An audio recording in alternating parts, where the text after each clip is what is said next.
Energy Cup Series racing from Texas. The telecast presented by Outback Steakhouse.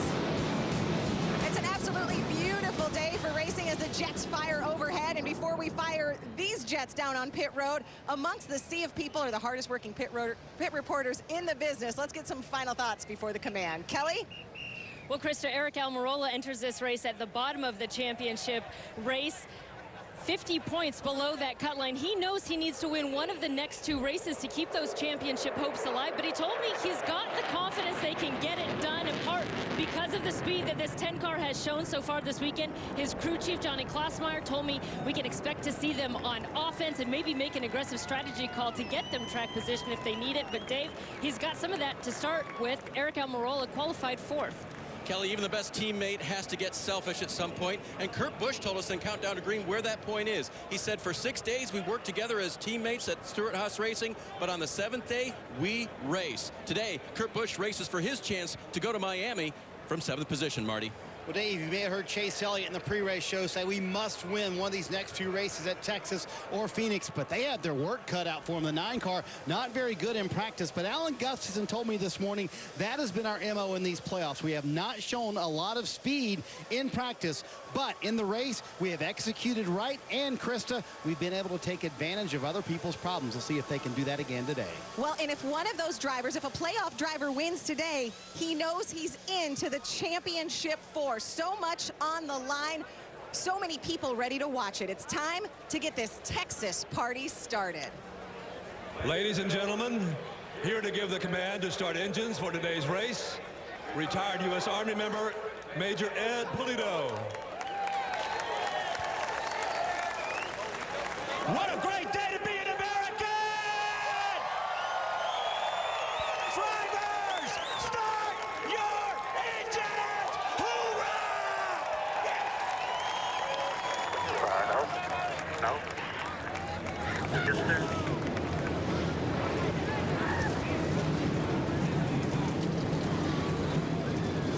How about that for a command? Put me on that guy's team. Our guys have called this racetrack the toughest mile and a half on the schedule. They take over when we return to Texas.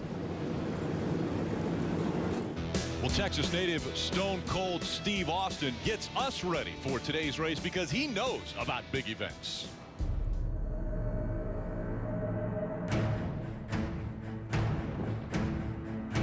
Let me tell you, if there's one thing I've learned about how the world works, it's this. If you want to be great at something, if you want to dominate something, if you want to be remembered for all time, for being the very best at what you do, you can't be afraid to go places where you're gonna feel the heat. You gotta go to places where they expect you to bring it. Places where they want you to fight for it. Places where they push you, they test you, and make you feel how big you gotta go to have it all. How about this, Martin Truex Jr.? You are the champion, baby! Woo!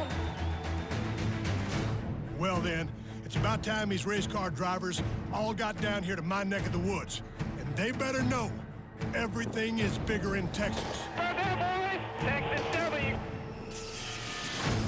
If I was behind the wheel, man, I'd love this time of year. Any Texan would. The spotlight's bigger, the stakes are bigger, the pressure's bigger. The championship's calling them, right? A drag race, they're sideways, and it's going to be Logano getting the win. Miami, baby! Get it! Everything they've raced for, everything they've worked for, it's all coming down to these last few weeks. I love that about this sport. I love that there's no way around the job they got to do. They won the battle, but he ain't winning the damn war. I'm just not going to let him win it. I'm going to win it. So welcome to No Limits, Texas. Everything's bigger now. And don't just take my word for it. Why don't you go ahead and have a look for yourself? I've seen Stone Cold, and I am going to take his word for it. It is all on the line today. And we look at the playoff leaderboard where 8 drivers come into this round with a possibility at a championship. Joey Logano, maybe a controversy move a week ago at Martinsville when he moves Martin Truex Jr. out of the way to get the win, but that win guarantees him a spot in the championship 4. Welcome again to the middle race of this the semifinal round of the championships. Now, this is one of 2 opportunities that are still remaining for these drivers to lock themselves into the championship. And this first race right here is at the fastest and toughest half-mile track that NASCAR goes to in the whole country. And to talk more about it, let's bring in the crew chief, Steve Letarte, driver Dale Earnhardt Jr. We have seen already this track is extremely tough. Yeah, it is. It's been real slick. To be a repave, this place has been hard for these guys to get a hold of. Goodyear has to bring a pretty tough tire to handle those repaves and those speeds. So let's go back to the April race, though, and understand exactly what we might see today. On restarts is when most of this stuff's going to occur. Everybody's on new tires. That's been the toughest for these drivers. So the field's very compressed, and it's going to collect a lot of other cars. You see here Alex Bowman spinning out on a restart in April, and then we have another crash with Denny Hamlin here getting loose into the 10 car. That collects all these guys here. We're going to see this today, I believe. Well, we also saw even more seriously some right front tire failures. 42 car Kyle Larson getting in the wall in turn 1 and 2. Truex hard in the wall off turn 4. That prompted a tire test for Goodyear to come here and change this tire. And they did for this whole weekend. Yeah, and that more durable tire is just lower on grip. We saw it yesterday in the Xfinity race. How about this? Pole sitter, Christopher Bell, perhaps championship favorite, spins out on the first lap. We continue to see accidents. You heard them say the toughest 1.5-mile track that NASCAR visits. It proved that way yesterday. Some of the championship favorites had an issue. Half the playoff field were involved in incidents. I expect the same today, Dale. I do too. These guys tested that tire, brought a new tire here, thought they were going to have more grip, more comfort in their cars, but we've heard them all weekend. They say this place is really slick. We might see exactly what we saw here in April. Yeah, and standing with the first winner here at Texas Motor Speedway, the mayor, Jeff Burton, he actually hit me on the arm. He said, it's not a half-mile, it's a 1.5-mile racetrack. That's what I want at. But, Jeff, we have already seen this weekend calamity. Yeah, it has been. With 2 races so far this week, 20 cautions. 20 cautions in 2 races. It's been crazy. Who does this favor? I think it favors the best drivers and the best team. Kevin Harvick, Kyle Busch have been fast all weekend, and they know how to deal with this adversity. Who does it hurt? Martin Truex Jr., he's been extremely fast all year, but he has to go to the back, going to start in the rear because he had to change an engine. And also another guy that needs a win that's been very fast, Eric Almirola, going to the rear for body modifications. You can see right here just a few minutes ago, gentleman in the khakis, that's Chad Little. He is a managing director of officiating, looking at that right rear quarter panel with a NASCAR official, something they saw they didn't like. He's got to go to the back. At the bottom of the screen, you've seen the Outback Steakhouse starting grid rolling along the bottom. And looking forward to another great race from Texas Motor Speedway. As Jeff had just mentioned, 20 cautions already this weekend with the Truck Series race and the Xfinity Series race yesterday. And both had last lap passes for the wins. Steve, let's break down this race. Well, we talked about how difficult the racetrack is, but how will it be consumed? How will this race be broken down? Well, you heard 501 miles on this 1.5-mile oval, 334 laps. Those laps will be broken down into stage 1 and stage 2, both 85 laps in length. The third and final stage, 164 laps. Fuel window, 58 to 62 laps. And with the durability in this tire, Rick, I believe that we are going to see guys work on that fuel strategy, work on that fuel window. This may be a fuel conservation race at times. Again, a competition caution will come on lap 30 because of rain showers that passed through the area, wiped off the rubber off the racetrack. So again, lap 30 for competition caution, which will make for another restart that will take place.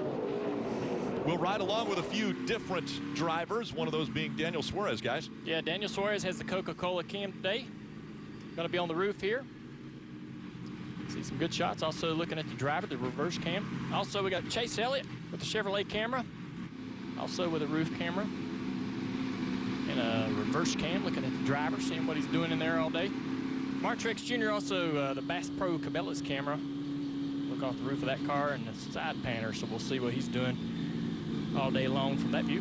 Yeah, another Coca-Cola cam. Joey Logano be on board with the driver, the 22. He's starting in the 4th row, the 8th position. Already locked into Miami. Going to be a little more lax for Joey Logano today. The driver not locked in, looking for that big win today. Kurt Busch in the 41. He'll have the state water heaters on board. He's also in row 4 next to Joey Logano. He'll be in the 7th position. And then perhaps the favorite, the talk of the garage, Kevin Harvick in the 4 car with the Ford Performance onboard camera starting in the 2nd row. But man, Rick, everyone in the garage area said this is the car that showed the most speed in practice. We'll have also his vantage point, but then we'll be high atop. Our aerial coverage provided today by Coca-Cola. So we have cameras all around the racetrack, in the race cars, as well as above, so that you can see all of the action that takes place here at this 1.5 mile track.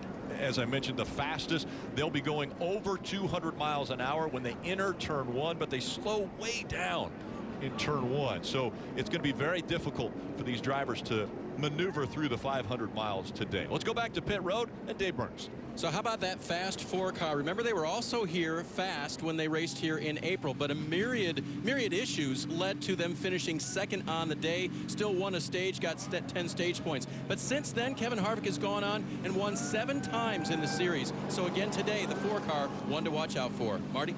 Dave, you saw those highlights from the Xfinity Series race yesterday, and that's what worries Martin Truex Jr. He will start at the back after changing an engine this morning in the 78 car, and he said this track is so treacherous. Starting at the back, working my way through traffic will be very difficult for us today. My whole goal is if we can get any stage points in stage 1, that will be a big win for us on the 78 team. The other advantage is the competition caution. Cole Pearn has a pit stall at the very front end of pit road. They know when that competition caution is coming, Kelly, and he can also call opposite strategy of everybody else to gain some track position.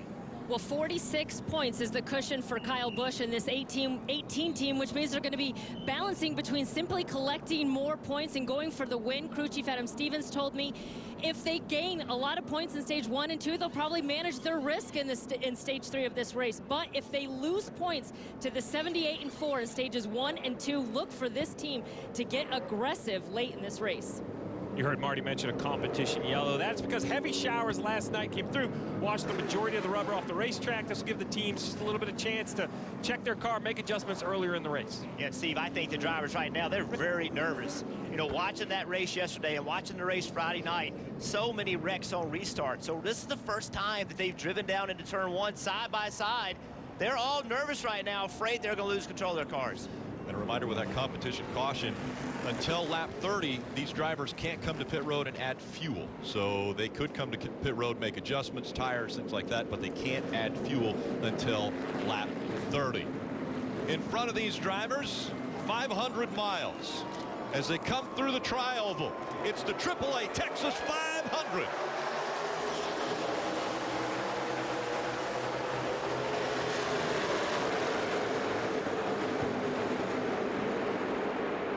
Up the racetrack to 14.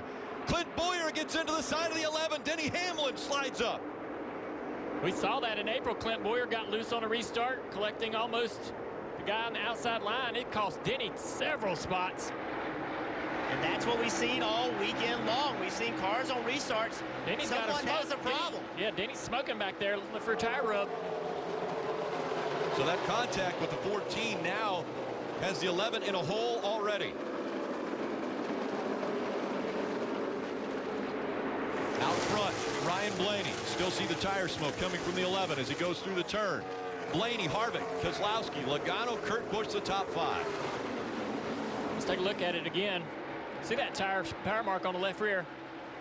Harvick looks 3 wide right here on his teammate Boyer going into turn 1, but thinks twice about it, backs off. Boyer, though, gets down the corner and just gets loose. I don't know that the move by Harvick really played a role in that. I think that that's just that's what we've seen every time on the restarts on these sticker tires here. Very treacherous. The only thing that could have affected Clint Boyer is he could have driven in the corner just a little bit harder than he wanted to trying to beat Harvick to the corner, and that got him up the racetrack. And Denny's got heavy damage that left side, left front and left rear. Marty. And Junior, that's what everybody was worried about. We keep going back to the Xfinity Series race, but we saw drivers with their hands absolutely full. You're on the razor's edge here at Texas. Boyer said, I went into turn 1. My car just absolutely went straight, plowing tight very early on. And Junior, the drivers have talked all weekend long about having no feel with these tires. Boyer echoed that as well. Yeah, they changed both the left and the right side tire. They say that the left side has grip, but the right side is something they cannot feel. They cannot understand where the grip level is in the car. Every time they go into the corner, they're just guessing on how much grip they have. And you think you have grip with that kind of tire, Junior. You think you have grip. Everything feels really good. Right up into time, it doesn't. And that's how quick it happens. You have grip, and then boom, it goes away. It's very hard to keep from getting into somebody when that happens. Well, you heard it. The 78 of Martin Truex Jr. had to go to the back of the field because of that engine change. The 10 of Eric Almirola also did. He's behind him a little bit. Well, let's go on board with the 78 right here. Let's talk about how you move through traffic here at Texas. It's very one groove, very difficult to pass, so he's going to take the easy way. Let the car in front of him make a hole, lift real early. Look how early he's out of the gas to make sure it gets to the white line. Tries to fill that hole underneath the 11 car. He'll try to continue through Dale heading down the backstretch. Yeah, the 24 is making the holes for him. Kind of like a fullback making a hole for the halfback. They're working their way through the field. That makes it easy for Truex. Again, that's how treacherous it is. You see that. How little grip they have. You can hear the throttle on the inside of that 34 car. And that's why we see the problems on restart so often is when they're side by side, it takes the side force off of the inside car. That's the car that has the least amount of grip. Marty? And Junior, just imagine being behind the wheel of this 78 car, a team that knows they need good points on the day. They need to make their way through the field. And they did this last week at Martinsville. Started in the back, made their way to the front, almost won that race. But Truex told me doing it at Texas, a completely different story. Setting up these passes, you got to be very careful, but you also have to be aggressive when you go to make your move, Dave. Right after the incident, crew chief Mike Wheeler asked Denny Hamlin, do you need to come to pit road? And Denny said, I think so. Then just 2 laps ago, he said, are you still smelling smoke? Now we're seeing smoke, and he said, nope, it's going away. So right now, Denny's trying to ride it out. He thinks the left rear, though, may be damaged, Kelly. Right behind him, you see Eric Almirola, again, who had to start from the rear for those unapproved body modifications. He knows he's got his work cut out for him, but here's what he said to the team just before the green flag. We got our work cut out for us today. We've got to go to the back. So we'll dig hard all day and just fight, man. That's all we can do is fight. And hopefully later today I'll show you how ridiculous I look in a cowboy hat. He's talking about that cowboy hat and those 6-shooters you get in victory lane here at Texas, but his job to win one of these next 2 races just got a little more difficult. 11 of Denny Hamlin. You see him waving his hand out the window. They are coming to pit road right now. That's so frustrating. Lap 1. You know, somebody gets into the side of you, damages the car, and then you got to pit. And slow on the track is the 14 of Boyer now. Wonder if he's got a right side down from that contact. Bigger runs, 2 bigger runs. Going to go after the 78. He's the 6 car behind you. He's trying to get down on the pit road. That's a spot of Brett Griffin talking to him. Going to be a tight squeeze right here. Don't speed, 4,400. 4,400. He feels he has a problem on the right side. Marty. And you heard Brett Griffin and still trying to guide him to pit road. They were talking about the damage from when he contacted the 11 car with Denny Hamlin. They thought the damage was just behind the right front tire and just behind the right rear, but Boyer says it did get the right rear tire. That's the one that is going flat for him. Mike Bugaravich making sure no fuel here because of that competition caution at lap 30, but right rear going flat for Trent Boyer after contact on the start of the race, and a team that desperately needed a good point save. Now it's going to be likely a must-win at Phoenix next week. We'll take another look at what created all these issues for the 14 at Boyer. 3 wide into turn 1. Harvick thinks better about it, backs off. I don't think that played a role in it. The 14 just gets loose on the inside. Here's a view of that. He's just, look at him. The 4 is pretty far back, and the 14 just loses the back of the race car. We have seen this so many times that I can't put that on Harvick's move. Just the fact that these cars don't have grip on stickers, and the guy on the inside line doesn't have any side force, but that outside line tucked on him. It's a long race. There's time for Clint Boyer to make this happen. You have to hope they got those fenders pulled off so they don't get another cut tire. Boyer and Hamlin both 2 laps down to start the race here in Texas. Blaney still out front. Ryan Blaney just 4 car lengths in front of Kevin Harvick now, and Blaney already starting to negotiate his way through lap traffic. One of the big things that will happen at this racetrack is you will see the closing rate of cars on the lead lap going up against cars that aren't on the lead lap, and how much difference that is. And Jeff, as a driver, that's got to be very difficult to figure out when to get by these cars. Yeah, it really is. And in that situation, Blaney was able to get through lap traffic a little bit better than Harvick. Harvick had cut that lead to about 3 car lengths. Blaney got to the lap traffic in the right places and was able to get through it quicker. Now Harvick's going to try to run him back down and try to take that lead before this competition caution. When we went away, I mentioned that both Boyer and Hamlin were 2 laps down. Well, Hamlin came back to pit road. He is 3 laps down. They had to do a little more work to the left side of that car. So we talk about this racetrack being so difficult. Let's explain why. This back straightaway, Texas Motor Speedway. Watch the miles per hour on the car. Watch.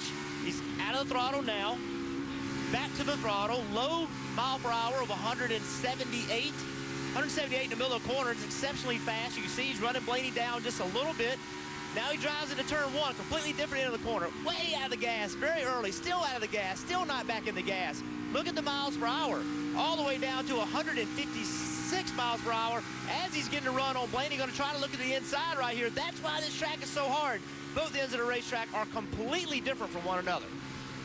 And that was a situation where Blaney had caught up to one of the lapped cars, and that slowed him down to try to get by. And so Harvick closes the gap now to 2 car lengths. So there you go. Minimum speed in the center of the corner, 167 turns 1 and 2, 181 in turns 3 and 4. That's why it's so difficult. It's impossible to get your car to drive, to set it up in one end of the corner, in one end of the racetrack where it doesn't hurt the other.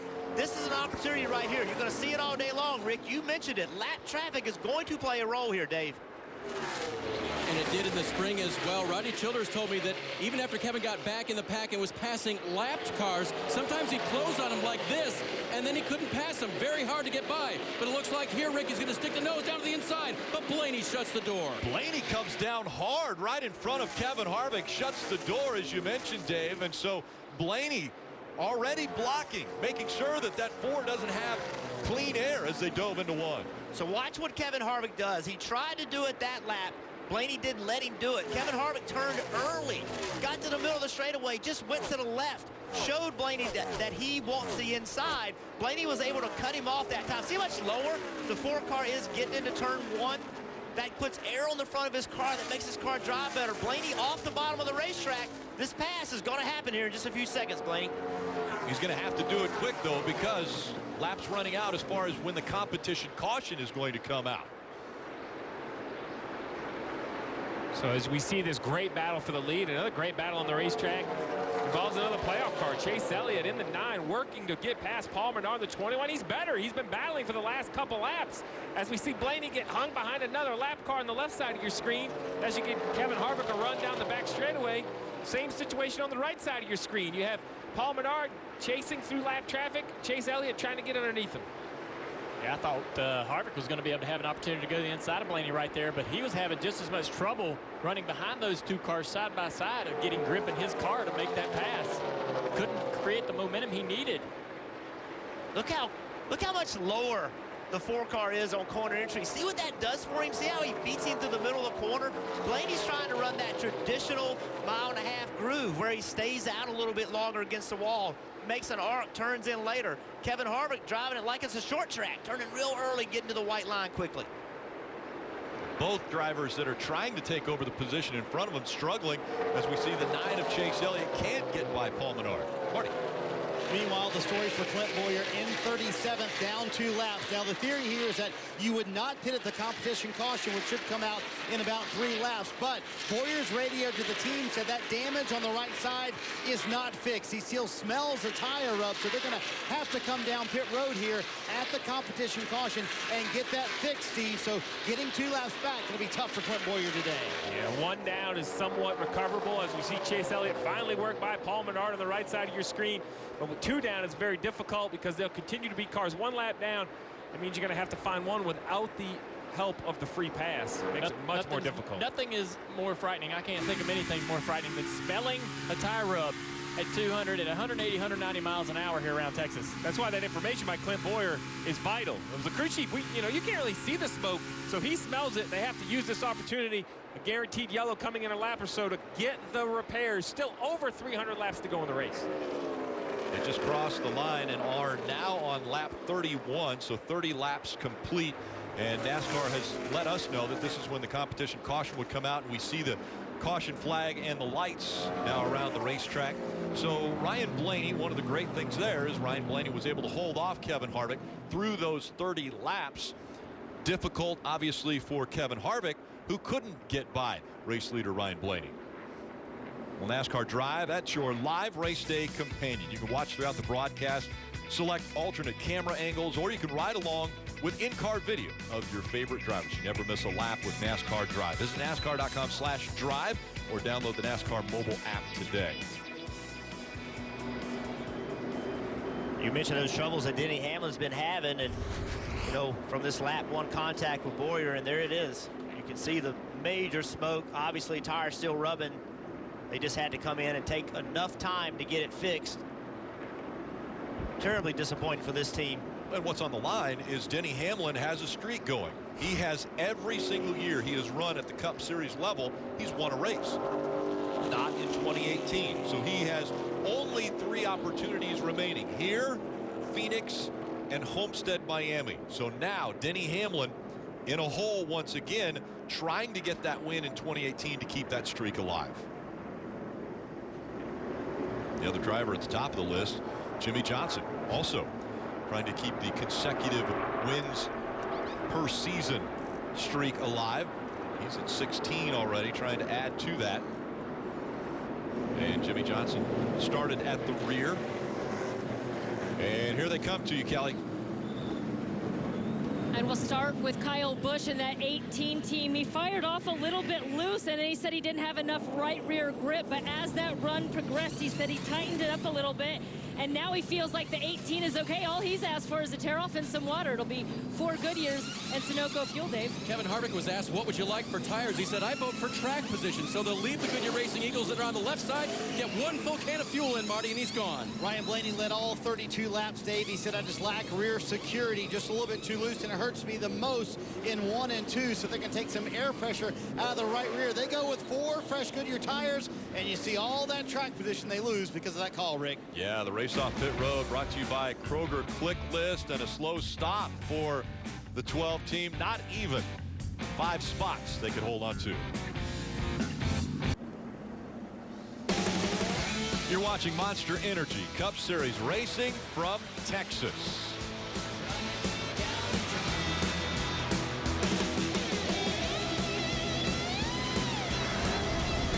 I want to take a look at some Outback curbside takeaways from Texas Motor Speedway. 6 different winners in 7 playoff races this season. Could we have a 7th different winner? 10 cars finished on the lead lap at Texas in April. That's the fewest in the last 17 Texas races. And Kevin Harvick won stage 1 in the last 2 Texas races. And guess who is up front? Yes, Kevin Harvick. Well, if he places in the top 10 today, you get a free Bloomin' Onion with purchase on Bloomin' Monday. One of the big 3.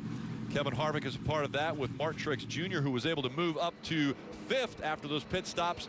But a speeding penalty on pit road for the 18 will put Kyle Busch to the back of the field. You just can't afford those mistakes. We talk about track position, how difficult this racetrack is. The 18 of Kyle Busch was 5th before the pit stops, came down pit road, chose to take 4 tires, lost a couple spots, but Kelly, I think, was still going to be fine, but this speeding penalty is going to cost the 18 a tremendous amount of track position. Well, yeah, and Kyle Busch is really perplexed of how he could be speeding going into section 1 under that caution. He said he was at the bumper of the 22 who was not speeding, but his crew chief, Adam Stevens, reminding him, hey, you got to take care of your stuff. You can't make this all up in just a couple of corners. So reminding his driver to be a little bit patient as he works back through the field. Hey, Kelly, I think a lot of people are confused about that speeding penalty. Only 3 speeding penalties here in April. Well, guess what? We just had 4 speeding penalties. The 2 car was penalized for speeding. The 18 that you just heard about, the 1 car, Jamie Murray, and also the 34 car. So 4 speeding penalties on the first pit stops, Marty. And Jeff Clint Boyer's nose served him very well. Take a look at that left rear. I mean, the entire shape of the tire has changed. Remember, he said he smelled the tire rub.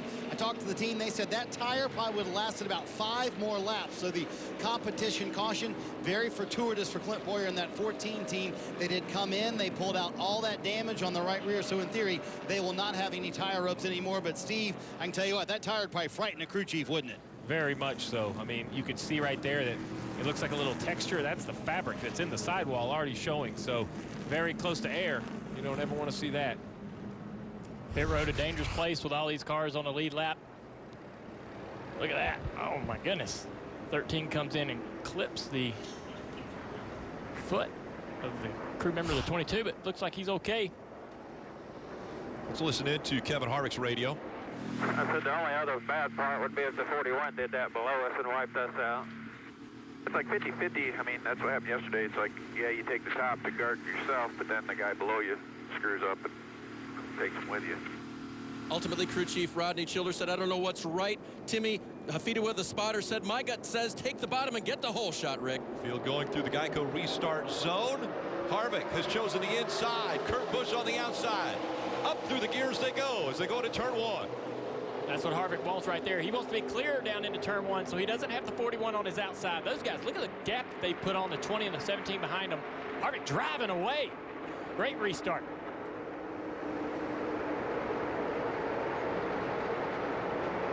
I like the entry there for the 20, though. In that second lane, that's where we've seen a lot of the issues, second and third lane. He kind of tiptoed through 1 and 2, came out of there in the 4th position. That's fine. He's having a decent day. Stewart-Haas Racing teammates 1, 2, both on right side tires. Stenhouse, Eric Jones also on right side tires. There's some battling back in the pack. Yeah, this is where it gets tough. These guys are in dirty air. Plus, they have cars on their outside. Real slick off of turn 2. We've seen so many problems. Guys getting loose. Looks like Truex is going to give up position here to Logano. These two guys had some history from last week. Not going to see that kind of action on the racetrack today with these speeds, but Truex almost gave up the position to say, hey, I want the bottom. Go ahead. Let's not go through here side by side. Well, this is the first time Truex has kind of been inside the top 10, but he's only got 2 tires, so it would be interesting to see what kind of speed he has in his cars against these other guys here behind him. And Junior, we told you that Cole Pearn would make that call. You see Ryan Blaney making a pass on Eric Jones there. Cole Pearn would do kind of the opposite of what he saw the rest of the field do. That was the advantage of pitting at the very front end of pit road. They went with those 2 tires, got themselves in the top 10. Now Truex, who started last on the field today, running 7th. Absolutely behind him, Chase Elliott was running 8th. He lost the bottom of the racetrack and gave up a position to Paul Menard. The 9 car's been struggling all weekend trying to get speed out of their car. Looks like the handling's still an issue.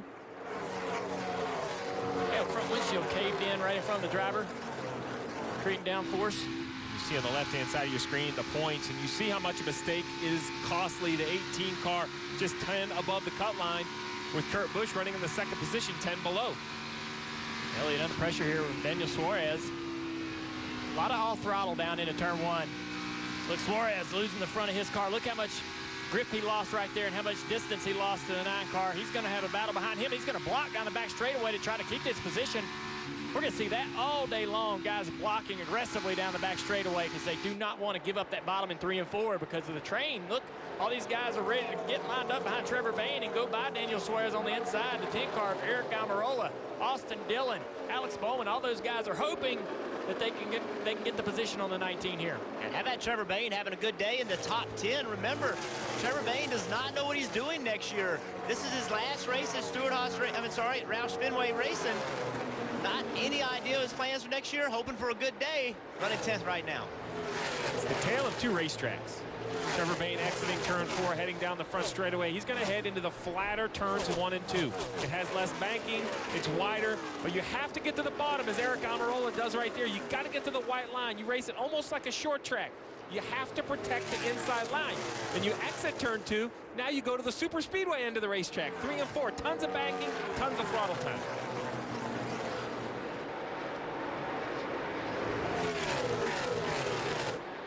Side by side here. Yeah. Ryan Blaney's trying to make his move up as they had a little bit slower stop. They took 4 tires. Coming up on Joey Logano now, who's running in the 4th position. Those 2 both took 4 tires when they came to pit road. A little bit slower stops for them. Yeah, the 12 car was in front of Joey Logano, but he lost the bottom of turns 3 and 4, went way up the track. See how that happened. Down into turn 3 behind the 17 of Stenhouse. Loose. The back of that car sliding out from under him. He chases it up the racetrack. There is no outside groove yet. We may see one in the 3rd and final stage. May see him be able to use that outside groove, but not yet. Dave. 22 of Joey Logano taking the 4 tires on that run. And crew chief Todd Gordon radioed back to him, yeah, we talked about the 2 tires down here, but we've got to go 50 laps. Felt like that was the safe call. Remember, they don't need to do anything tricky here today. They're already through to Miami. They want to take care of things. Kelly? Yeah, just ahead of them is is Ricky Stenhouse Jr. in that 17 car. A great run early in this. Now, I know they took 2 tires to help get that track position, but when I talked to crew chief Brian Patty, he told me this is the best pace they've had in a race car in quite some time. He told me he was going to be aggressive with his pit calls because he really felt like if they could get Ricky track position and get up front, they felt like they had a car good enough to hold it. And I think Ricky Stenhouse Jr. has proven just how good of a race car driver he is. When Matt Kenseth came in, it was still Ricky Stenhouse Jr. running the best for Roush Fenway. Kevin Harvick up front, still leading at Texas. It's Monster Energy Cup Series racing from Texas. This telecast presented by Outback Steakhouse. Kevin Harvick out front, 2.6 seconds over Kurt Busch, Joey Logano, Ryan Blaney, and Eric Jones. Want to see who's on the move? Brought to you by Chevrolet. Eric Almirola started at the back of the field, has made up 30 spots. Martin Truex Jr., a little pit strategy, 25 spots for that team. Kelly. And as you can see there, Eric Almirola has now cracked his way into the top 10. He said they were going to have their work cut out for him, and they're making good progress. They told me their mindset coming into this race was that, you know, they really don't know if they'll ever have the opportunity to race for a championship again. So they said it's been interesting seeing how this really elevates everyone's game, how much pressure. They're not letting the pressure get to them, Rick.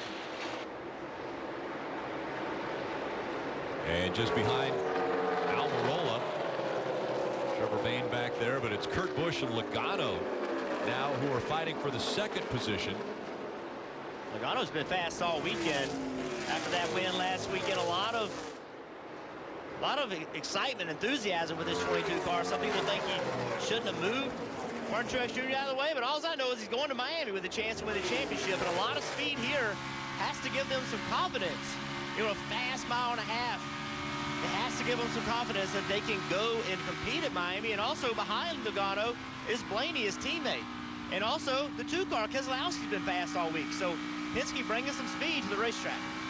Yeah, both these guys, Kurt Busch and Logano, ran up in the top 5 the first stage of the April race here earlier this year. So just continuing that speed.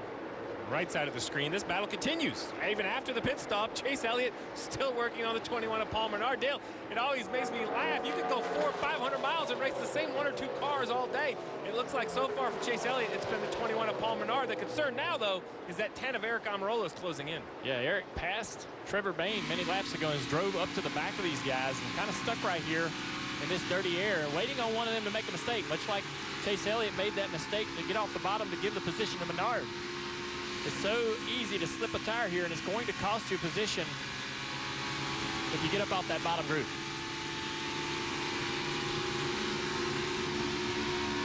Such an important time right now for the drivers to be talking to their teams, telling them what their cars are doing, so that when the caution comes out at the end of stage 1 in 28 laps, they have time to think about what changes they're going to make. So these drivers just aren't driving around just trying to pass somebody. They're also such an important job to be communicating right now, Dave. Paul Menard was given 4 fresh Goodyear Eagles on that first stop. When I asked Greg Irwin this morning, how would you know when you're good, or when will you know how good your car is? He said about the middle of the first stage. Well, I'd say running now, about 8. Paul's feeling pretty good, and so's the crew chief, Marty. Chase Elliott in 9th, trying to get that 8th spot from Paul Menard. We watched the battle for 2nd on the left-hand side of the screen, actually for 3rd between teammates Joey Logano and Ryan Blaney. You know, Chase Elliott struggled all weekend in practice. Junior, you mentioned it, but trying to hold off Eric Almirola right now. But Alan Gustafson told me, listen, Chase sometimes doesn't practice with the pace he does in the race, but when we show up at race time, that shows up. Jeff, you've heard of practice players and stick and ball sports. Maybe Chase Elliott is that, but he's certainly been opportunistic in these playoffs. Yeah, that's hard for a crew chief to understand, though, you know, because a crew chief has the tools that he has, and that's the driver, what he's telling him, and also the timesheet. If your times don't look good, Steve, it makes you want to have to make major changes to your car when sometimes you don't need to. Yeah, sometimes it's just a small tweak that finds some more speed in your race car. 2 drivers trying to recover. The 18 of Kyle Busch, remember, he was 5th before the yellow. He took 4 tires, but caught speeding, had to go to the back. Here he is right here making a run on his teammate Daniel Suarez in the 19. This will be for the 12th position. Suarez is going to let him go to the bottom.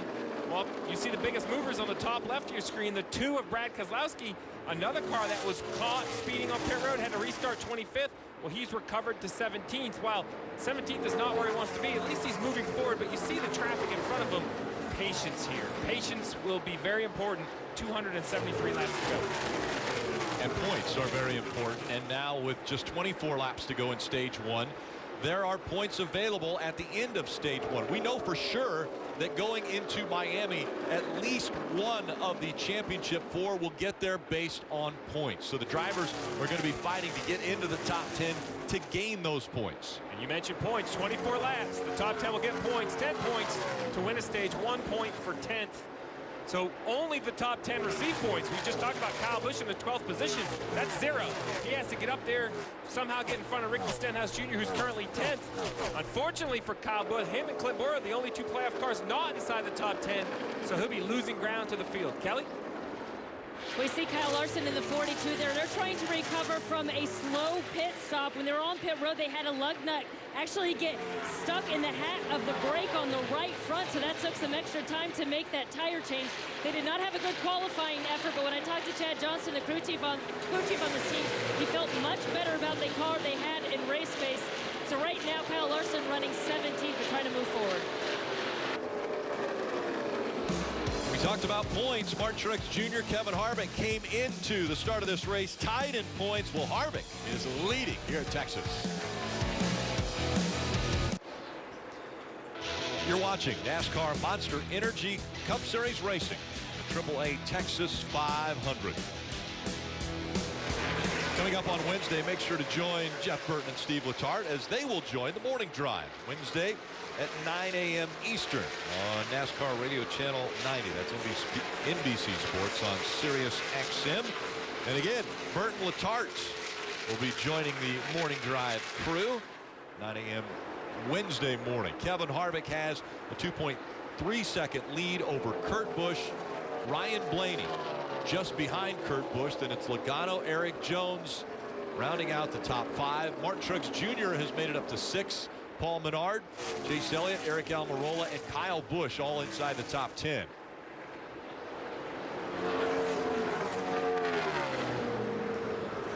Kevin Harvick leading this race. Such a dominant duo. Kevin Harvick and Rodney Childers, ever since they've been paired together, they have just won races, championships, continue to have a ton of speed. But, you know, another dominant duo, probably the one paving the way, at least for the last decade. Chad Knaus and Jimmy Johnson announced earlier this year this two would be splitting up at the end of this season, which was quite remarkable to hear. I think we all knew it was coming at some point, didn't know what it was going to be. But how about this? 600 starts together. That's amazing that a crew chief and a driver, even as good as you and I got along, 600 starts is a long time to think of the ups and downs of the Cup Series. Yeah, but the fact that they're splitting up doesn't mean that neither one of them is going to not be in the garage next year. I was really surprised by that. I think that Chad Knaus is going to continue to be a crew chief. Jimmy's going to continue racing. Great battle right here. That's crazy race right here. Eric Jones just got by Joey Logano. They caused some lap traffic. Eric Jones was able to get by him. How about Eric Jones? He's a guy that we thought if he could get in these playoffs, advance through the playoffs, he could do some damage. And he's run really well in these playoffs. Unfortunately, wasn't able to advance. But Eric Jones running in 4th place right now. Could he be a guy that jumps up there and gets a win, takes a win away from these playoff teams? Well, it's been a story of the playoffs for Eric Jones. Jeff, think about this. Other than the first round, where he finished 40th, 11th, and 30th, he's been in the top 10 really for the last 8 or 9 races. He's been on a hot streak. He just couldn't keep it when the playoffs started, Marty. And at one of his best racetracks, Steve, up in the 4th position. That's where he finished in the spring as well. And really, the 20 team has been contributing to JGR as a whole. JGR in these playoffs kind of running some new setup concepts that the 20 team developed. They started running at Darlington. A lot of the teams, in fact, all the JGR teams running it today, including the 78. So they've really been not only doing well on the racetrack, but a trendsetter for JGR overall. I get the sense that this 20 car is going to be a real threat next year. I feel like they're starting to get themselves together, understand how to race the Cup level. This is the traffic we were talking about. We're going to see this all day long. In the back of the 38 car of David Reagan, you have to push the issue here. You want to pass these guys on the straights, not in the corners, and force you to be real aggressive. We're going to see things like this. Yeah, I think that he probably would have given him a little more time had he not had the 22 and the 78 the Truex so close behind him, ready to take that position. You have to go. How about this battle right here? Kyle Busch has run Eric Almirola down. for 9th position, and just ahead of them is Chase Elliott. And things heating up. Less than 10 laps to go in stage 1. And again, points so important now. All the drivers, with the exception of Clint Boyer, that are part of the playoffs are inside the top 10. Boyer, who's 2 laps down, currently running 30th. Kyle Busch in that 10th position. So he's inside those points at the end of the stage, but points ahead of him. Eric Almirola, who's up the racetrack now. Kyle Busch likes to see that. That's a great example right there, Junior, of Eric Almirola just not hitting his marks. Drove into one a little too hard. Didn't get the left sides on the white line, and once you miss it, you're never going to get back to the bottom. Yeah, I didn't know if he's trying to run that line intentionally, but it's just not there yet. These guys are going to have to stay on the bottom. We may see that outside line start to work around in the 3rd stage of the race, but right now, there's no rubber out there. It's just dirt. It's a dirty groove. Well, now he's closing in on Chase Elliott, who's still trying to pass Paul Menard. This battle's been happening, but look in front of Paul Menard, too wide. So David Reagan again is going to create an issue and a challenge for Menard. The 9 car having to go high around that lap car as well as the 18. All those guys. That 18 was high. It did not want to turn up a lane. You got Landon Castle right here in front of these guys. What lane's he going to choose? That's the hard part about entering turn 1. You don't get out against the fence going into turn 1, so there's no reference points for where the lap car is going to go. Is it going to go to the inside, the outside? It's going to give you which lane to go through. And now the question is, how aggressive should Kyle Busch be? Is he going to push the issue for these couple of points, or just be happy he's recovered? I think he's just going to go, man. He loves the way his car's driving. Seems to have good speed coming up through the field here. He's going to push the issue here. If he can, there's so much off-throttle time going down into turn 1. Listen here. Off throttle all the way to this point right here. So much off throttle.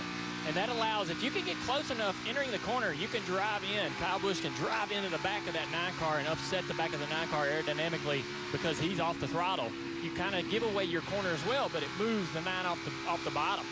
Makes him have to really check up and gives you an opportunity to take that position. Hey, Junior, 5 to go here in stage 1. So, Steve, I want to ask you a quick question. We saw 6 teams go with 2 tires at the competition caution, but those 4 tires seem to kind of mow through the field. Blaney made his way up to 3rd a moment ago, just lost that to Eric Jones a second ago. So, what do you think? Your track also seems to be taking rubber. Would you go with 2 or 4 here at the end of stage 1? Well, I think 2 tires have held on nicely. They're 1st, 2nd, and 3rd, as well as 5th with Martin Truex Jr. But in this caution coming up, I'm taking 4 tires for the simple reason that I need about 15 or 16 gallons worth of fuel. That takes 10 or 11 seconds. That would tell me to put 4 tires on it. It's really just how many tires you need, or excuse me, how much fuel you need, Jeff, is going to determine how many tires you take. It's going to be tough calls all day. You look right along with Blaney. Drove to the 41, the back of the 41. Junior just talked about it. You want to get to the back of that car that's in front of you, and it takes air off. But if you don't get all the way there, this is what happens. It takes the air off of your car. Luckily, he didn't get into the side of that. I'm not sure who that was on the outside of him. It may have been Reed Sorensen, but luckily he didn't make contact. That's how difficult turn 1 is, Rick. There's just no banking over there, no grip. And if you don't do everything perfectly, if you push this a little too hard, you're in save mode, no longer racing. You're just trying to keep from wrecking. Blaney caught it, and he fell back to 4th. So Harvick, Kurt Busch, Eric Jones, and Blaney top 4. So that's 2 non-playoff drivers that are up inside the top 5.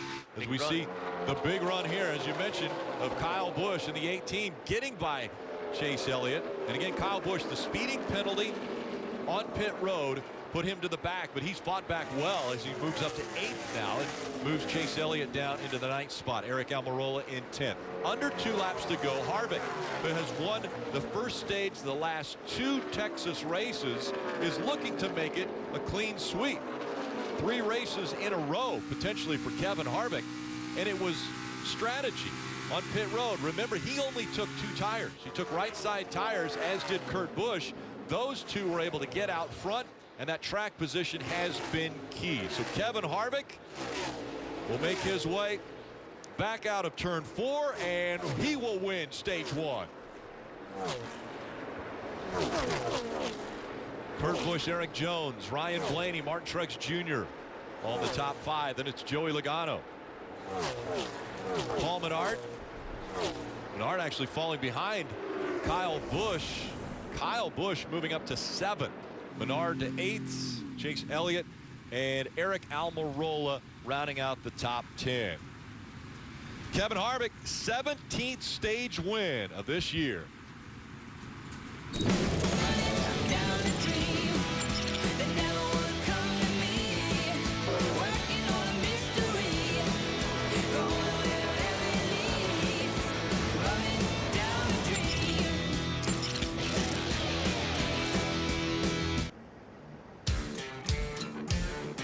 Chevrolet is a proud partner of NASCAR and the only brand to earn J.D. Power Dependability Awards across cars, trucks, and SUVs 3 years in a row. Pit road is open. Kevin Harvick and Kurt Busch will be making their way, leading all of the lead lap cars to pit road. Dave, headed your way. Kurt Busch had second place, 9 stage points coming to that green and white checkered flag. His car was just a little bit tight. Crew chief Billy Scott said we're going to go a little bit more air pressure in the same direction to help free that car up. As for Kevin Harvick, his car was a little bit tight as well, especially off of turn 2. I expect both these drivers to get 4 Goodyear tires and a full fill of Sunoco fuel, Marty. Dave Martin Truex Jr. finished 5th in that stage, getting the points that he said he wanted after starting at the back of the field today. He said on those 2 tires from that competition caution stop, the car was just way too tight, rolling the center. It wouldn't want to turn. 4 fresh Goodyear tires and air pressure adjustment trying to free up that 78 car. Race off pit road brought to you by Coca-Cola. And holding their spots, Harvick, Kurt Busch, Eric Jones. Logano with a good stop, gains 2.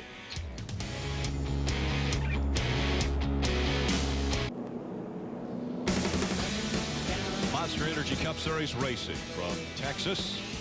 Telecast presented by Outback Steakhouse.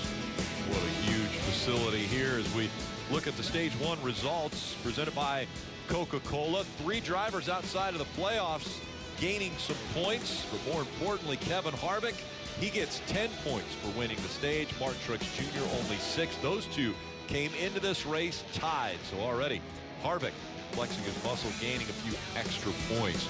If there was a place to get a taco in the infield at Texas Motor Speedway, Rutledge, where would I find that?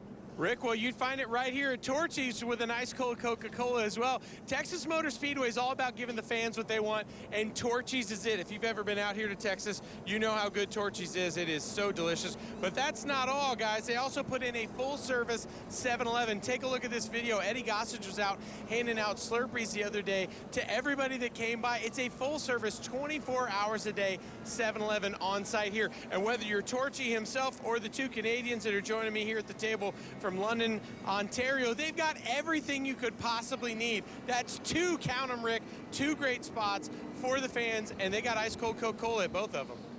And thankfully we have visited both of those stops, Torchy's, as well as the 7-Eleven. We went there this morning, didn't we? Had a great visit at 7-Eleven. That place is stocked like it's a regular store. 5,000 square feet. That's 7-Eleven. Normal 7-Eleven's 2,500 square feet, so twice the size of a normal 7-Eleven here at Texas. Never too early for a Slurpee. 7-Eleven. I might have got a bear claw too. It was excellent. Yes, we did. So we continue to talk about the difficulties of this racetrack. Well, I think they have been they've gone up with the change of the racetrack, Dale. Yeah, we see why guys are getting loose down there in turn 1 and 2. They widened this racetrack from 58 to 78 feet. And when they widened it, when they brought that bottom groove toward the inside wall, that lowered the banking. That changed the banking on this racetrack from 24 degrees all the way down to 20 degrees. Flatter. It's flatter. It's tougher to get a hold of. It's new asphalt, hard tire. Well, and it's a compromise for the crew chief. I now can't make the car drive great at both ends. And then as a driver, Jeff, it's just going to be a little unnerving that you have to drive the 2 ends so dramatically differently. Yeah, it's a huge challenge. It was done on purpose. The reason they did it was they were trying to create an opportunity for drivers to pass, make both ends of the racetrack differently. Maybe your car is really good in 3 and 4, and somebody else's car is really good in 1 and 2. So on purpose, they made it harder to drive in turns 1 and 2. We heard Kevin talking earlier about the decision. Which line would he like for the restart? He took the inside the last time. He's done it again. He will take the inside, and the 41 of Kurt Busch will be on the outside as the field approaches the Geico restart zone. Points on the side of your screen. Kurt is on that quarter panel. Harvick did not get clear this time. Look at Kurt Busch. Kurt Busch around the outside. He doesn't have the grip out there. He's going to give it up. That's the problem. So high on corner exit that he just wasn't able to maintain that speed. Now Kevin Harvick making a run at him. How close will the 41 get to the 4 car? Not close enough. Now Joey Logano trying to take advantage. Here comes Logano in the 22. He's going to fight for that second spot. Now what does Kurt do? The whole line of cars behind him trying to go to the bottom and pass him. He's got to try to fight on this outside. And he does. He gets in there good, but he can't complete the pass and can't stay in the gas on corner exit. Joey Logano knows that, so Joey's goal is to get that right front fender to his left rear quarter pounder, just like he did. Now the 41, Kurt Busch just drives to the bottom. Fill that hole, almost like Martinsville. Short track, you got to be on the bottom. Air brakes when he gets that fender to that quarter panel, Rick. Air brakes with that side draft. Yeah, found that opening. I did like that outside groove a lot better this time than what I saw earlier in the race. Those guys are going to get more and more aggressive out there. It is going to come into play as an option, not the preferred line, but it will be there in that third stage. And remember, on that restart, it was the core of Kevin Harvick. He gets to fire first because he's the race leader. But we saw how well the 41 was able to use that outside line on the initial run into turn number 1. So maybe that outside line will start working more on restarts once they realize that they can get a better run into turn 1. Absolutely. Every restart they gain more and more confidence in that outside groove.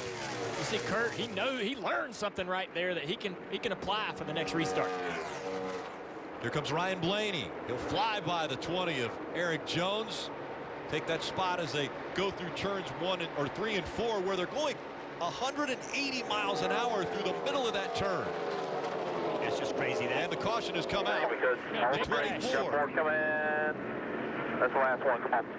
Couple cars around. Jimmy Cronwell got into him a little bit here. I can't see the right. William Byron see a little bit of damage on the left front.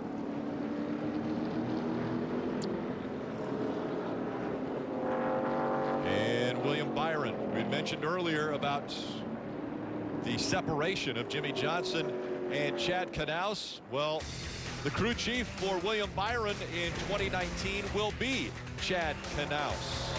And it was the 48 that was involved.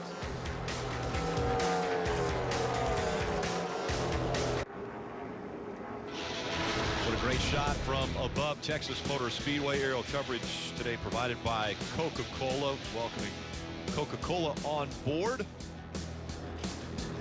And let's look again at what just happened with 48-24. Yeah, down into turn 3. Really early. Look, Jimmy's already spinning out right there. I mean, this is just not like the way these cars are supposed to drive. I mean, these drivers don't deal with these kind of conditions anywhere else at any other racetrack where they're spinning out before they ever get to the corner. Look at the wheels, though. Look how hard he's got it turned to the left. Jimmy trying to keep it out of the fence, just cranked full left, full lock to the left to save that car from going into the fence. William Byron, just unfortunate for him to be in that position. Lucky did he get any more damage than that in that situation, but those front tires Jimmy with those amazing. tires are hilarious. And then when it hooks up, you know, he has the presence of mind to steer it out of that. But what is crazy is that car spun out really literally almost up on the straightaway. Yeah. Guys got their hands full. Well, guys, during the playoffs, the NASCAR shop is going to help you take care of your fandom to that next level. You can get t-shirts, jackets, hats, die-cast. Just visit NASCAR.com/shop for all of your favorite drivers' gear. Saw in that last restart, Kurt Busch almost made the outside work. It looked like to me Kurt Busch could have fallen in behind Kevin Harvick getting into turn 1. Decided not to. He trusted that outside lane enough to drive up on the outside of Harvick.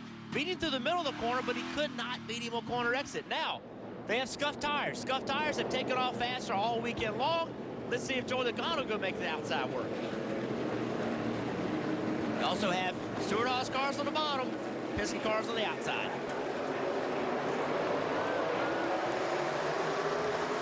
Joey's going to be able to stay on that quarter panel. Going to be able to be side by side with the 4 car down into turn 1. There's him right there. This is the part. Can he keep speed on corner exit? This is where Kurt Busch couldn't earlier. Joey Logano couldn't as well.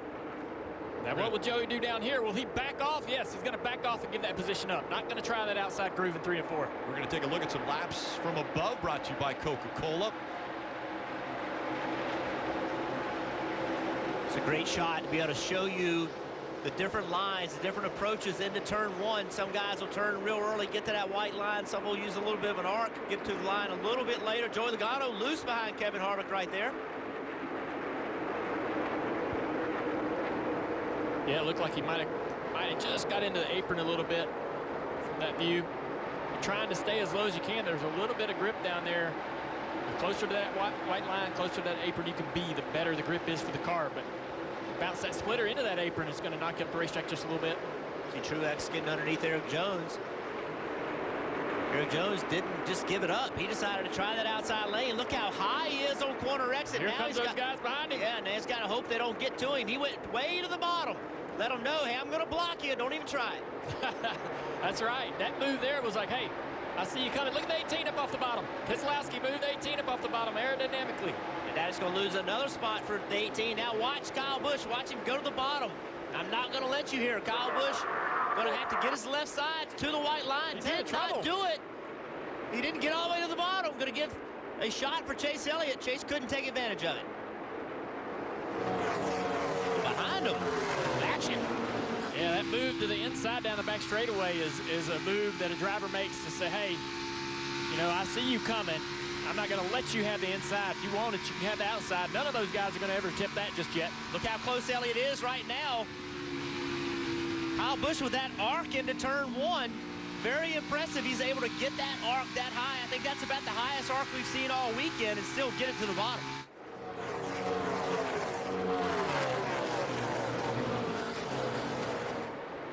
Fun racing. So Kyle Busch running in the 9th spot. Chase Elliott is behind him in 10th. Kevin Harvick continuing to lead. Logano running 2nd. Kurt Busch is 3rd. Ryan Blaney 4th. Martin Truex Jr. in 5th. Chase Elliott, the youngest of those fighting for a championship, remaining at 22 years old, from Dawsonville, Georgia. He's the son of Hall of Famer Bill Elliott. And again, when Bill Elliott used to win, they would ring the siren at the pool hall there in Dawsonville. They've done that now with Chase Elliott.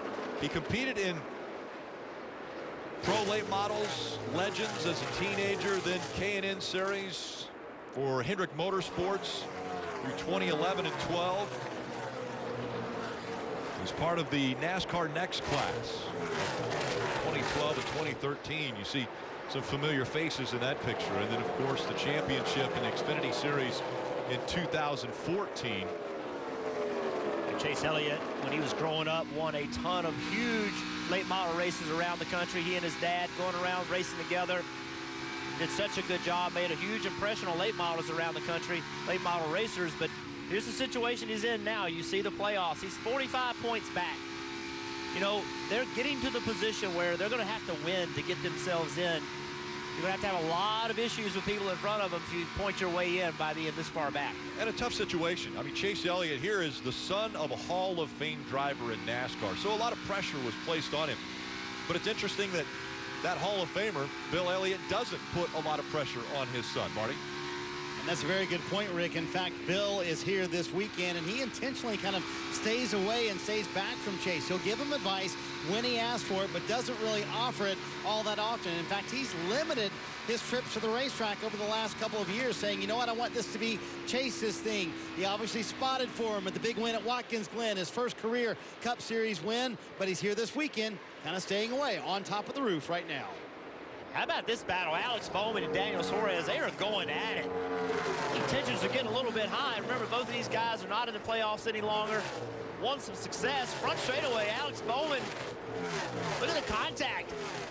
Won that spot. And there's still a question mark as far as Daniel Suarez.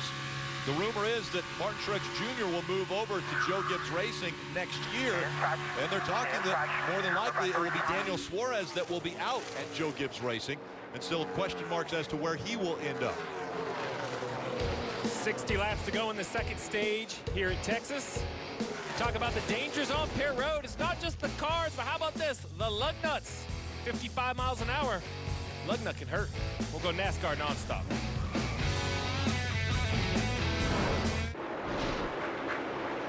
Don't miss your chance to win a custom truck built by NASCAR fans. Enter for your chance to win, and today only use promo code Lone Star to unlock 10 bonus entries. Go to NASCAR.com/playoffs promo and use promo code Lone Star. And from Illumination, creators of Despicable Me and The Secret Life of Pets, comes a unique reimagining of the beloved tale Dr. Seuss's The Grinch. That's in theaters on Friday. Speaking of the Grinch, he's been pretty stingy as far as guys that have been able to run up front. Kevin Harvick has led 86 laps already. Let's dive into the Stewart-Haas Racing drivers. Dave, you've got a couple of them.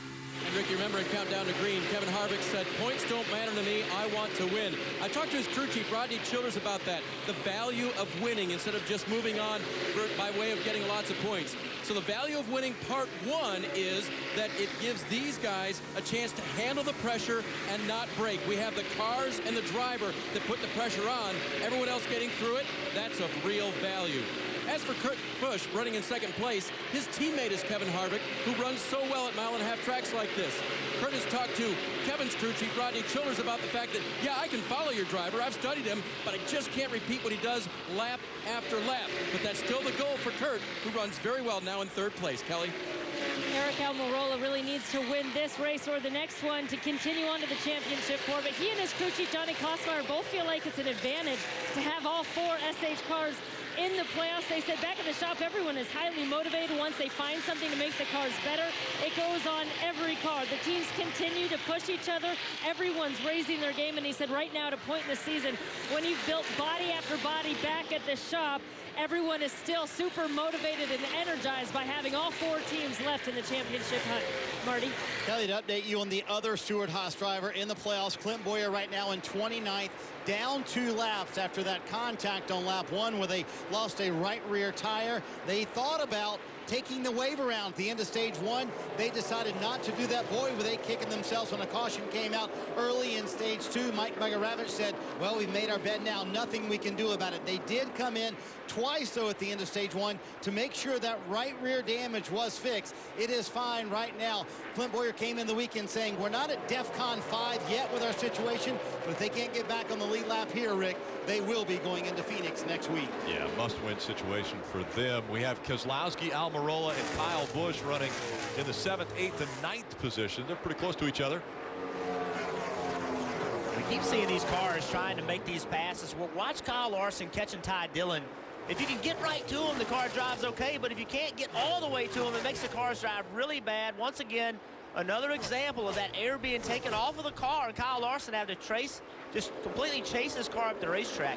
Something we've seen all day, and the drivers are talking about how if you can ever just get to the rear bumper, get all the way to that car, it doesn't hurt your car that much. But if you try to run up on a guy and you're a car length behind him, the air just goes completely away from your car, and it makes the car very, very difficult to maintain control of. Jeff, yeah, what you're saying is basically to be able to pass a guy in turn 1 and 2, if you can drive right up to the back bumper, it'll get him loose. He will get loose and slide up off the bottom and give you the opportunity to drive around the inside up underneath him off the corner. But like you said, if you make an attempt to go in that far but don't get to his bumper, then you're in big trouble.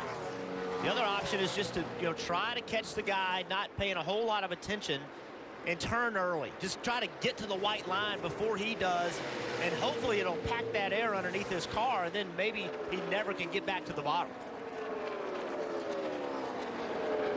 Been watching this fight for 7th, and Eric Jones has made his way onto pit road. Marty.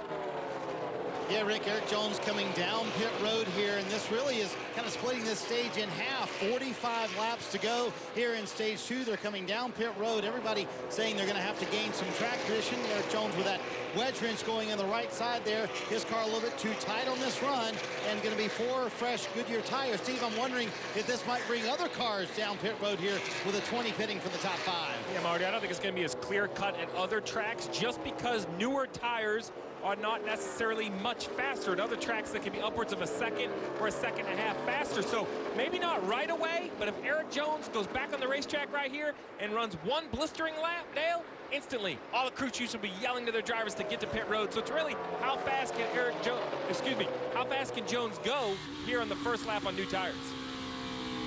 It's a great battle right here. Martin Truex Jr., Kurt Busch, Ryan Blaney. See right there, we talk about air. That's another example of air being taken off your car as he was trying to pass our buddy Parker Kligerman. Yeah, he couldn't get in the throttle coming up off the corner with Parker in the outside groove, and it cost him a lot of time. But these guys in front of him, they're going to run up on more traffic and allow him to close that gap back up. Blaney's sitting here trying to take advantage of this lap traffic on Kurt Busch. You know, the difference in today's race and yesterday's race is that, you know, Kurt Busch, he isn't going to miss that bottom. You know, he's raced so long. He has so much experience. He knows he's just going to have to slow his car down, do what he has to do to get to the bottom to keep Ryan Blaney from passing him. Kelly. And Rick, Jimmy Johnson now running 22nd. We saw him have his hands full, get sideways with that 48 a handful of laps ago. Well, his issues really started at the beginning of the race when he was sent to the rear for failing tech. The thing is, they only failed tech twice before the race and were under the impression that did not require a start from the rear. They tried to argue their point several times, but it became a moot point once the race started. Well, then Chad actually told Jimmy not long ago that NASCAR said they did make a mistake by starting the 48 from the rear. Kelly, I spoke to Steve O'Donnell. The 48 car was supposed to start 23rd today. You mentioned he went to the back. I understood the rule, as Chad Knaus did, that 1 and 2 failures did not force you to go to the back. When I spoke to Steve O'Donnell, he said it was purely a communication failure between the garage area and the NASCAR officials in the garage area and the officials in the booth. It was a communication. They thought it had been 3. It had only been 2. For that reason, the 48 was penalized. I'm confident this is something we're going to hear addressed after the race and something that NASCAR is going to have to clean up moving forward. Just too much on the line to have that sort of mistake. It's more complicated, Rick. You and I were having this conversation. You know, with these differing schedules, if you fail after qualifying, you lose your time. This was not the case. So either way, a misinformed penalty for the 48 as we see the 18 on pit road. Yeah, and we saw Kyle Busch lose a few positions on track. He was pretty quiet until he came over to tell his crew chief it's just not here right now. I don't know what we did. I've got tire chatter. So they are going to go back on an air pressure adjustment they made last time down pit road. Meanwhile, you see the chassis adjustment on the 42 of Kyle Larson. This is another team that has just been a little bit too tight on entry and exit, and he's been way too loose across the center, Dave. Leaders on pit road. Kevin Harvick comes to a nice stop in his pit stall. He'll take 4 Goodyear tires and Sunoco fuel. It took off just a little bit tight for him this last time, so they're going to make an air pressure adjustment, Marty. Martin Truex Jr. on pit road. He said his car in general was just a little bit too tight for him. A quick stop so far for the 78 bunch. Going to be 4 fresh Goodyear tires. Very small air pressure adjustment. It's a track position game. Truex made that point several times on the radio during that run.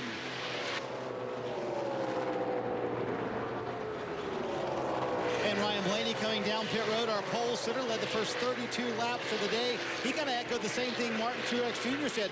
Car's good, I just can't make any passes out here. He actually had a bad vibration. They thought about pitting, decided not to do it. Clearly a good decision, made it all the way. You see Chase Elliott on pit road as well. They're going to make a right side wedge adjustment. He said the right rear of the car was working better, but it's so edgy out there. If you miss your line by a little bit, you lose a lot of time, Kelly. You see the 10 there of Eric Almirola. He said his 10 car was chattering a little bit there, and he said he's just really way too tight in traffic. So they're going to give him 4 Goodyear tires, Sunoco fuel, make an air pressure adjustment for Eric Almirola. So, Steve, I got a question for you here with all these pit stops happening. One guy that has not stopped, Joey Logano, won the race last week. Who does he not want to win? He does not want to see Kevin Harvick, Martin Truex Jr., Kyle Busch. He don't want to see them advance. So what is him staying out right here? How does that affect them? Well, that's the advantage, right? It's basically he has them all trapped a lap down right now.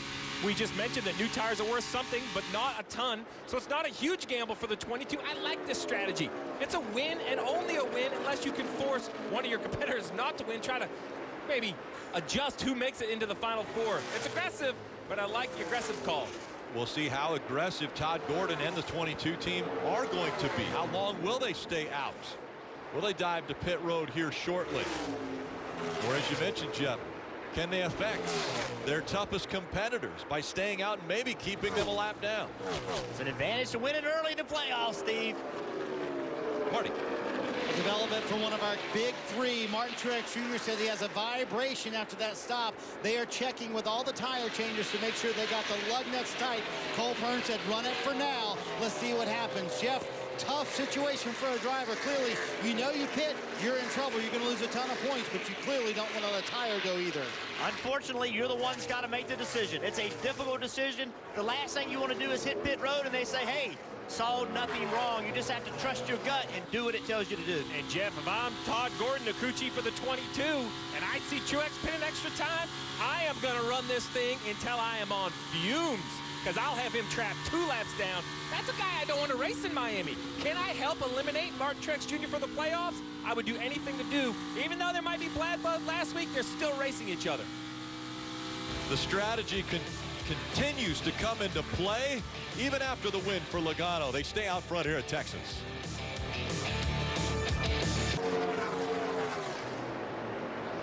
And while we were away at break here at Texas Motor Speedway, the 18 of Kyle Busch came to pit road. Kyle felt a vibration, tried to wait it out for a minute, and then suddenly made the decision on his own to come to pit road. So it was some hard racing on track with the 2 of Brad Keselowski, but then Kyle Busch ducked to pit road. They took 4 new Goodyear tires. Let's take a look at the replay here. Coming off turn 4, chasing the car behind, up the racetrack behind Landon Castle. You see it right there, but that's not why he came down pit road. He came down pit road because he thought he had a loose wheel. I talked to some drivers who tested here, and when they put this tire on the car, a lot of these guys knew they put it on the car because this tire has a habit of shaking. They said, is that the Michigan right side tire? Because I know it's shaking a little bit. So that's what I think some of these drivers may be feeling. As far as Martin Truex Jr. says he has a vibration, but his guys on pit road are saying that they've got all the lugs tight. So stay out there and trust that the wheels are good, but this just may be a tire issue. The 18, on the other hand, he must have felt it getting worse and worse and worse. He knows he can't come down pit road, but it must have been so bad that it brought him to pit road. Well, listen, the 18, I don't think can risk it. I mean, he's still above the cut line, 5 points above, right? So if say it's a wheel, a broken wheel or something crazy, and he has a DNF because of that vibration, it is a major hit. This right here, even though he's still costing a lot of points, he's still 5 above. He still has a chance. Yes, tough call for, and Jeff said it before that it's the driver's call. How bad is it? You make the call. You're driving the car. So you're going to try to stay out there as long as you can, but man, it gets so bad sometimes that you just know it's about to come off in the next corner. And you got to come down pit road. And as I mentioned, Joey Logano, he knows he has Kyle Busch 2 laps down. That is where he wants to keep this driver of the 18. So I believe the 22 is going to run absolutely to the limit of their fuel window here. Looks like he's got about another 15 laps, Steve, as far as fuel windows go.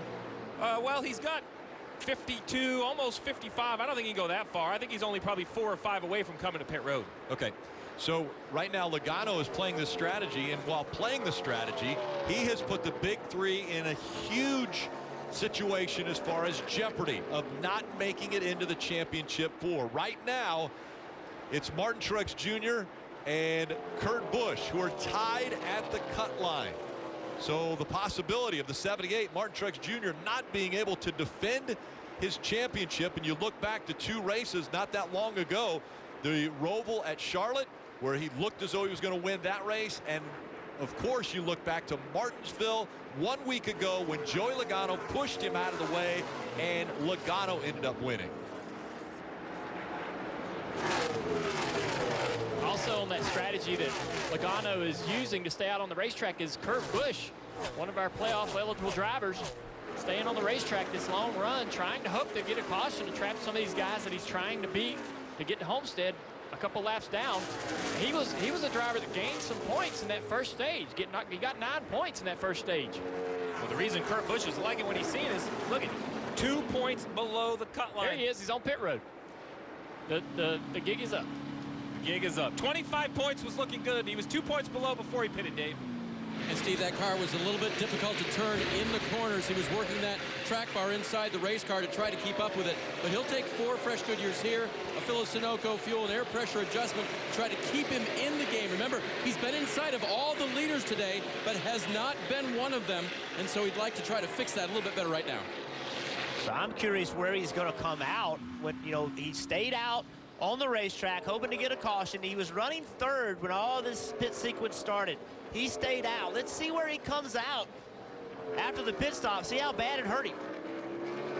I was watching the lap times, and I was surprised. I guess I'm not surprised. We talked about how durable this tire was, and you know, he wasn't way off. Their points leader, the 22's on pit road, Logano. Here's some fuel, 2 rounds out of left rear. And Junior, the 22 car, they said it was going to make a wedge adjustment. It was a little bit tough in traffic, a little tight in traffic. So he told Joey, I'm doing a wedge adjustment. Make sure you adjust your track bar. I know you were a fan of that self-adjusting track bar, Junior. So what would that be? If you've been moving it up to try to free your car up, I guess you got to move it back down on pit road, right? Yeah, absolutely. If you make that adjustment throughout the run, it's great to get reminded by your crew chief, hey, anything that you've changed on the car during the run, maybe reset that for the start. You don't want to go out there and have the track bar 1.5 inches, 2 inches up and go out there and spin out or complain to your crew chief, hey, the car's loose, what'd you do to it? That's what you did to it. It's that track bar that you left up. That gamble we talked about with the 41 car staying out on the racetrack for a long time. Looks like he's going to cost him about 5 spots. Staying on the racetrack, hoping for a caution, trying to make something happen.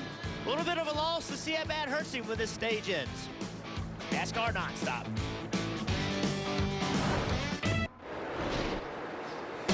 It's Monster Energy Cup Series racing from Texas Motor Speedway, telecast presented by Outback Steakhouse. Well, the Monster Energy Cup Series playoffs will head to Phoenix and ISM Raceway next weekend. It's the last chance to catch NASCAR's best drivers as they will battle for the final spots in the championship. For the pressure is on. You will definitely want to be there. Join us for that. NASCAR.com/tickets to purchase your tickets today. Kevin Harvick back up front. Yeah, that was a pass to lead right there. The 48. Jimmie Johnson staying on the racetrack. Hoping for a caution here. Unfortunately for the 17 of Ricky Stenhouse Jr., he pitted under green. He ran that strategy where he ran nice and long. But look at this right front tire. Jackman gets it going. Tire changer slips. He was trying to stay close to He that was tire. trying. 1 arm. You got to be within an arm. No! Oh! Oh, man. That's pretty close still, fellas. Give him a little credit. Yeah, I think, though, when he was on the ground and the tire was still rolling, that's going to be uncontrolled. So, unfortunately for Ricky Stenhouse Jr., he had to make another pit stop, currently 1 lap down. You know, we talk about timing plays in other sports, right? Football, basketball, there's some plays about time, and that's a great example of how something, they rehearsed that so much, and something interrupted the timing. That's that little slip of him kept him from being close enough to the tire. And there's no way you can plan for those things, Marty. Hey, Jeff, Clint Boyer, Mike Bugger Ravage kind of throwing some Hail Marys here, but by running long, they haven't pitted since lap 96. They have now put themselves just 1 lap down. Now the leader is on the same straightaway as them, so they will have to pit here with 9 to go in this stage before this stage ends. But their plan, Steve, fuel only. So they're trying to do everything in their playbook that they can to stay at least 1 lap down, and then eventually trying to get back on the lead lap, playing all those strategies. Yeah, and I like that idea. Just reduce the amount of time you're on pit road. I think Jimmie Johnson, currently in the 2nd position, has that same opportunity with only 8 laps to go. Maybe they're going to try to gamble, do something crazy here to try to get some track position, overcome those issues they had from the start of the race. You mentioned crazy. Well, the start of this race was crazy for Clint Boyer as he got into the 11. They had damage. That's why he's a couple laps down. Boyer, a 39-year-old from Emporia, Kansas, began racing actually on 2 wheels in motocross at 5 years old, raced modifieds and then street stocks as a teenager. He is an Xfinity Series champion. He won that Xfinity Series championship in 2008 as we see him coming to pit road now. Also 2002 NASCAR Weekly Racing Series champion. And he'll make his way to pit road, as Steve mentioned. The best thing to do, and Marty as well, just a fuel-only stop. And Rick, to show you how much they were willing to risk it, they told Boyer to run until your car stumbles. These drivers have a reserve switch inside the car. He flipped the reserve switch as soon as it stumbled and then came to pit road. There's the fuel-only stop. He's going to go back down to 2 laps down here, but this sets him up to maybe take the wave around, Steve, at the end of the stage, which is coming in just 5 laps. Yeah, that's the problem, though. They didn't put enough fuel in it, I think, to take the wave around. I think he's that close right there. You see the 4 go by him? It was a work. I understand the strategy, but they missed it by about 20 car lengths. And that's going to hold them 2 laps down. I mean, they had to do something. This race didn't start the way they wanted. But that gamble, that gas-only gamble, you see right there, 20 car lengths behind the 4. 2 laps down. Well, it's actually going to put him 3 laps down. When the 4 got by him, that put him 3 down. He pitted, got 2 down, and then the 4, that put him 3. So that's going to be really hard to claw out of. Now, he won't pit this next time and get one of those back, but he's actually 3 down now. Oh, and no. Penalty Bad on news. pit road. Over the wall too soon for the team. So the hits just keep coming. All right, what's the deal here, Steve? 4 to go. 3 to go now. Pit road closes at 2 to go. I've asked that question, that how many laps do you have, and they have told me that once you are notified, you have to pit on the next lap. Okay. So I expect Clint Boyer to come right here, and he better, because pit road will still close, and then he, in theory, could get another penalty.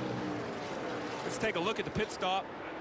Over the wall too soon. We'll see what the crew member's situation is. So I think basically it's the guy just sitting with his 2 feet over pit wall. I mean, he's in the pit box, and you're allowed to be in the pit box if you're doing dual duties or doing something. He doesn't even leave pit wall, but he's still in the pit area.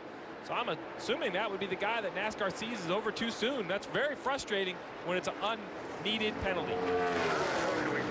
And it was pretty close. A caution almost coming out for Parker Kligerman. Yeah, Ross Chastain and Parker Kligerman got together on exit of turn 2.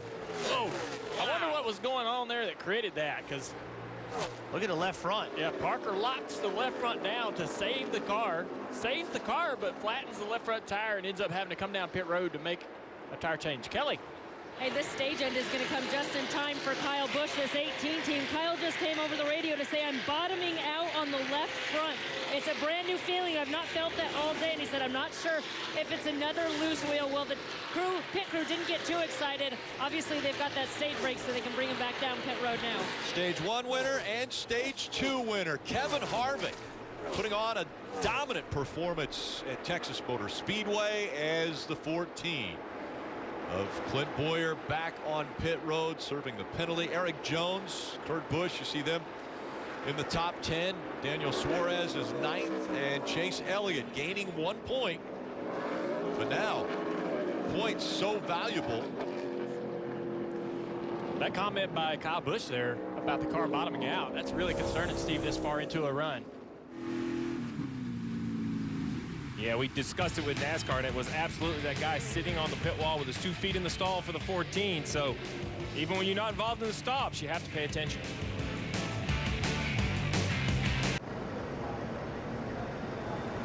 Back at Texas Motor Speedway, pit stops have just happened. Kevin Harvick was the leader coming in. He took 4 tires. Others played a strategy of 2 tires only, so he was not the first one off of pit road, Marty. Yes, Dave, lots of strategies here on pit road. Martin Truex Jr. went with 4 tires. He told Cole Pern, you didn't help the fronts, and I just don't trust the car in 3 and 4. It wants to work its way up the hill. I can't have that. I got to have more trust that the front end will work for me. Ryan Blaney's been a threat today, one of these non-playoff drivers who could win, leading 32 laps early on. He said, by myself, I'm too loose, but when I'm in traffic, I'm way too tight. They made an air pressure adjustment. They took 4 tires as well, Rick. And we'll show you the race off of pit road. Again, differing strategies. Logano, Keselowski, Kurt Busch, 2-tire strategy, 4 for everyone else.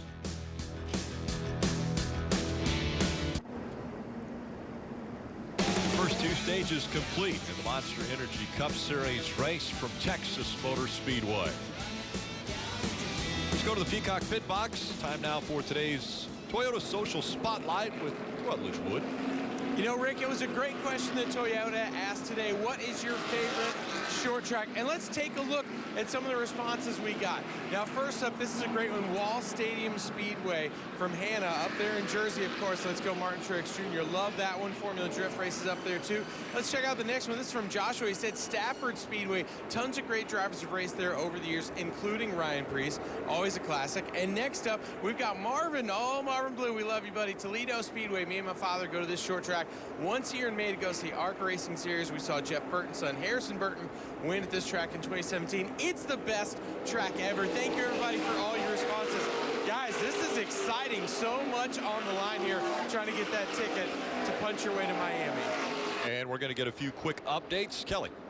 Okay, Rick, remember that issue with the 18 car and Kyle Busch? He said he was bottoming out, worried he might have another loose wheel. Well, that must have resolved itself because they did not bring him down to pit road. And crew chief Adam Stevens told Kyle, save when you can. We'll have to run it all the way to the switch to do their fuel switch and pit again around lap 205. He is running 21st right now, but back on the lead lap, Dave. Kelly, remember in Countdown to Green, Kurt Busch told us he thought today would be a day of survival. Well, he's had to kind of change his thinking back again because it's definitely about speed today. A smoother race today than we've seen all weekend, Rick. Thank you, Dave. And Kelly, of course, he's back on the lead lap because he took the wave around. So he, as well as the 5 other drivers, so 6 drivers took the wave around to get back on the lead lap. Green flag back in the air. 2 Penske drivers making up row 1. Logano and Keselowski. Logano chose the outside line for the restart, and he's gonna make it stick at least through 1 and 2. Can he get the lead though going into 3? That's the best anybody's done all day. But he chose that outside line. So Logano made that decision to run that high line, but it didn't give him the advantage, and Keselowski gets by him. That's the best anybody's been able to run up there through 1 and 2 though. Yeah, it's such a tough thing. If you choose the inside line, you risk being loose on the bottom and losing the position that way. But if you can't make it work on the top, you give up the position like what just happened here. If you're side by side going down the back straightaway on the outside, man, it takes a lot of commitment to make that outside work in 3 and 4. And almost every mile and a half is different than that, isn't it? That's why this track's so unique. Most mile and a half. He's lost the front. He lost the nose right through there, Jeff. Yeah, most mile and a half is easy. You just pick the top. That's just the end of it. There he is. See Kurt Busch. Kurt Busch underneath him. That losing the front end lost that momentum. Kurt Busch underneath him. When they repaved this racetrack, they did not fix the bumps. They wanted to keep that character in the racetrack, and there's so many bumps through the middle of turns 3 and 4, and you saw him go through those bumps and lose the nose, and that's when you're going to do it. You're going to do it on this low air pressure after a pit stop when the splitter is most vulnerable to hit the ground. So from the lead, Logano has fallen all the way back behind Blaney, and Logano drops back to 4th. Now a fight for position between Kurt Busch and Ryan Blaney. That's for 2nd. Really hard for Kurt Busch not to lose 2 spots here. Joe Logano up in this battle. What's he going to do? Is he going to help his teammate, trying to push his teammate through? He does. Bottom is Joey, as he will also try to get by Kurt. And now Kurt Busch behind him quite a ways until Kevin Harvick back there. But Keselowski, Blaney, Logano, Kurt Busch top 4, Harvick running 5th. All right, Junior, we see 2 drivers working, have a great shot at the roof of both cars. Kurt Busch at the top. Yeah, I'm watching off of Kurt Busch's roof, seeing how that 22 car is getting through the corner. Don't see a lot of movement in the back of the car. These Penske guys, 1, 2, 3, these got their cars handling pretty good today. Different tires for Blaney, though. He took 4 tires on that last pit stop. Keselowski and Logano just 2 tire stops. And Kurt Busch on 2 tires.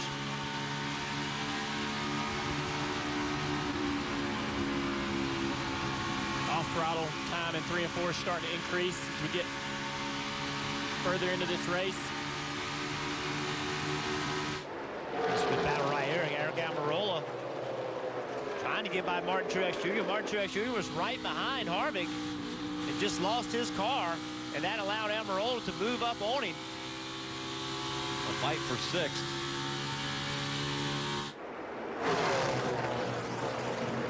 Just so hard. We hear all day long the drivers talking about how hard it is to pass. Once you get behind somebody, you're going to have to hope they make a mistake, put them in a position where they can't get to the bottom of the racetrack, fill that hole. That's what Eric Almirola is trying to do right here, trying to turn a little bit earlier. Hoping Martin Truex Jr. will make a mistake. I think Eric Almirola and his team feel like they've got a good enough car to get up there and win this race. They feel like they've had the speed all weekend that their teammate Harvick has shown throughout the day. He just hasn't been able to get that track position. They took 4 tires. He loses the nose a little bit right there off the bottom. It's just so hard to get by these guys, make these passes under green flag. Keselowski has about a 1-second lead over Ryan Blaney running 2nd. Logano is 3rd. Kurt Busch, Kevin Harvick the top 5. Shadows getting a little bit longer at Texas Motor Speedway. as the front stretch, as well as almost all of turns 1 and 2 now inside the shade. A little more grip maybe with the cooler temperature of the asphalt. Let's get some updates, and we go through the field, brought to you by KFC. We'll start with Kelly. And Rick, you'll notice that Fords lead this field 1 through 5, and that starts off with Brad Keselowski and that 2 team. They've been happy with their car all weekend. Crew chief Paul Wolf told me he really felt like if they could get track position through pit stops or strategy that they could hold them off. Well, that's exactly what they've done, taking 2 tires on the last stop. And Brad has said, I feel really, really strong. This is the best we have been. Marty? Kelly, these Team Penske drivers trying to spoil the playoff party today. Ryan Blaney running up in the 2nd position. He loves these repaves, always good at the very fast racetracks. In fact, he qualified on the pole at over 200 miles an hour and told me it's like holding your breath for 26 seconds right now, running in 2nd, Dave. And Penske driver number 3, Joey Logano, running in 3rd. This driver in the unique situation after winning last week of being able to sort of play around. Even though the tracks aren't the same, this one and Miami Homestead, they can learn things here that they can take to the championship round of 4. In 4th place, a former champion, Kurt Busch, who on that last stop took 2 right side tires only. And you see him behind Harvick now. He's gotten by Kevin Harvick. Harvick tried to find his way through traffic. He hasn't been back there much yet today. And there's Kurt Busch right there, the former champion who took 2 right side tires on that last stop, Marty. Martin Truex Jr. stalking Kurt Busch, and right now Truex, he's led more laps in the last 7 Texas races than anyone, but he's yet to get that Texas win. He told me this is one place I definitely want to check off. Truex has been a little frustrated with traffic so far. That traffic in front of him is a 41, Kelly. Almirola now running 7th. When I talked to his crew chief, Johnny Klossmeyer, and asked him what has impressed him most about working with Eric, he said it's really the amount of effort he puts into his racecraft. He watches races several times a week. He'll oftentimes change the line that he runs the next time they go to that track based on what he's learned. He said they have improved throughout this entire season, and now they are 2 races away from a shot at going to the championship for Dave. Alex Bowman is 8th now, and now not in the playoffs anymore. Greg Ives told me this morning a lot of building toward next year. A 2-tire stop on that last stop gave him good track position, Marty. Eric Jones kept it in the top 10 all day long, Dave. He said, you know, Texas is one of my top 3 racetracks, and I won my first Xfinity Series race just comfortable at this racetrack, although I do like the older Texas a little bit more. Struggling with a car that's a little bit too free this run, Kelly. How about Austin Dillon running in the top 10? Crew chief Justin Alexander told me they just felt all right in practice, but they were also going to work some strategy to get track position. That's what they did. They stretched out a long fuel run, then came in and took 2 tires. He felt like if they could get him up front, they could keep him up front. They're doing a nice job of it now. Behind him is the 42 of Kyle Larson, another team that had a disappointing qualifying session, but Chad Johnston, crew chief on that team, told me they felt much better about their car in race trim. In fact, he told me that their 1.5 mile program is the best it's been. They're still looking for their first win of the season. He said, if we don't get it here at Texas, we still feel good about Phoenix, but we feel great about our chances in Miami.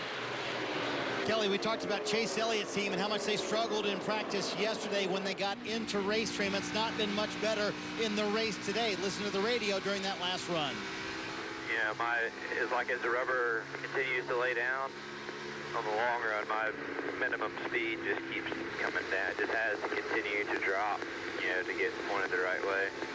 It is a much warmer day at the Texas Motor Speedway today, so the racetrack taking more rubber. But Rick mentioned a moment ago, Kelly, those shadows creeping in over the racetrack. They're hoping on the 9 team that helps. Visibility could be an issue. Kyle Busch now back on the lead lap, running 17, but this has not been the race that they were looking for. One of the things that crew chief Adam Stevens has emphasized with me was their desire to be the top running points player. So they had the most points going into this race. They were 46 points above that cut line. That has been now cut in half, now 25 points above the cut line, and they are running 4th on the playoff grid right now, Marty. Kelly, one more race in the round of 8 at Phoenix next week, and Clint Boyer likely going there. One of his better racetracks on the bottom. Right now, 79 points below the cut line, but more importantly, 3 laps down here at Texas in 29th. Remember, started on the outside pole today. Contact on lap 1. Right rear tire went down. They have not recovered from that yet, Rick. When we were looking at Kyle Busch, he was behind Bubba Wallace. 1 and 2 driving up the racetrack. These two guys have been going at it a little bit. Watch here. Tries to drive down in the corner, gets in the back of Bubba, but misses the corner. Doesn't upset Bubba's car, I guess, as much as he wanted to. Trying it again, driving down into turn 1, trying to aerodynamically get to the back of that 43 and lose the back of the 43, but the 43 is hooked up, Jeff. That's a surprise to me. Yeah, well, remember, Kyle Busch is on older tires. He stayed out here. He last pitted on lap 140, stayed out, took the wave around and tried to get back in the lead lap. So, you know, he's out there in a little bit older tires, and I'm not real sure, Steve, how long it's going to be before he'll have to pit on the green. Yeah, I have him maybe 3 or 4 or 5 laps away. You know, we don't completely know because we kind of gave you an approximate fuel window. Well, you heard the report earlier. They were going to run this thing all the way to the switch, which means they're going to run it all the way to maximum fuel capacity.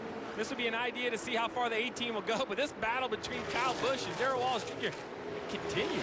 Yeah, I'm so surprised when he drove down in the back of the corner in the back of the 43, it didn't get that 43 car loose. He's trying to get him up off the bottom of the racetrack so he can make a pass and get around him and go on. You see how much faster he is to drive in there, catch the 43, but he just can't pass him. It's so hard to pass him. A guy can be 2-3 tenths slower, and he can hold you up.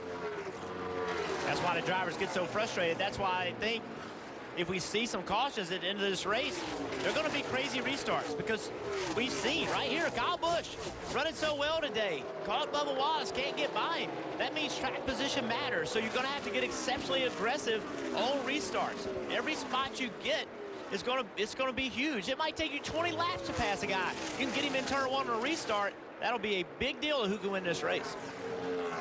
We see so much emotion out of the 18 of Kyle Busch when he's not able to win and feels that he has a winning car. Well, this is a situation now where the vibration brought him to pit road and put him a lap down. He used the wave around to get by and get back on the lead lap. The problem is he'll have to come to pit road in the next couple laps unless a caution comes out under green flag conditions. Martin Truex Jr. battle for 5th on the right side of the screen. Kurt Busch in front of him. Keselowski and Blaney, non-playoff drivers out front of Texas.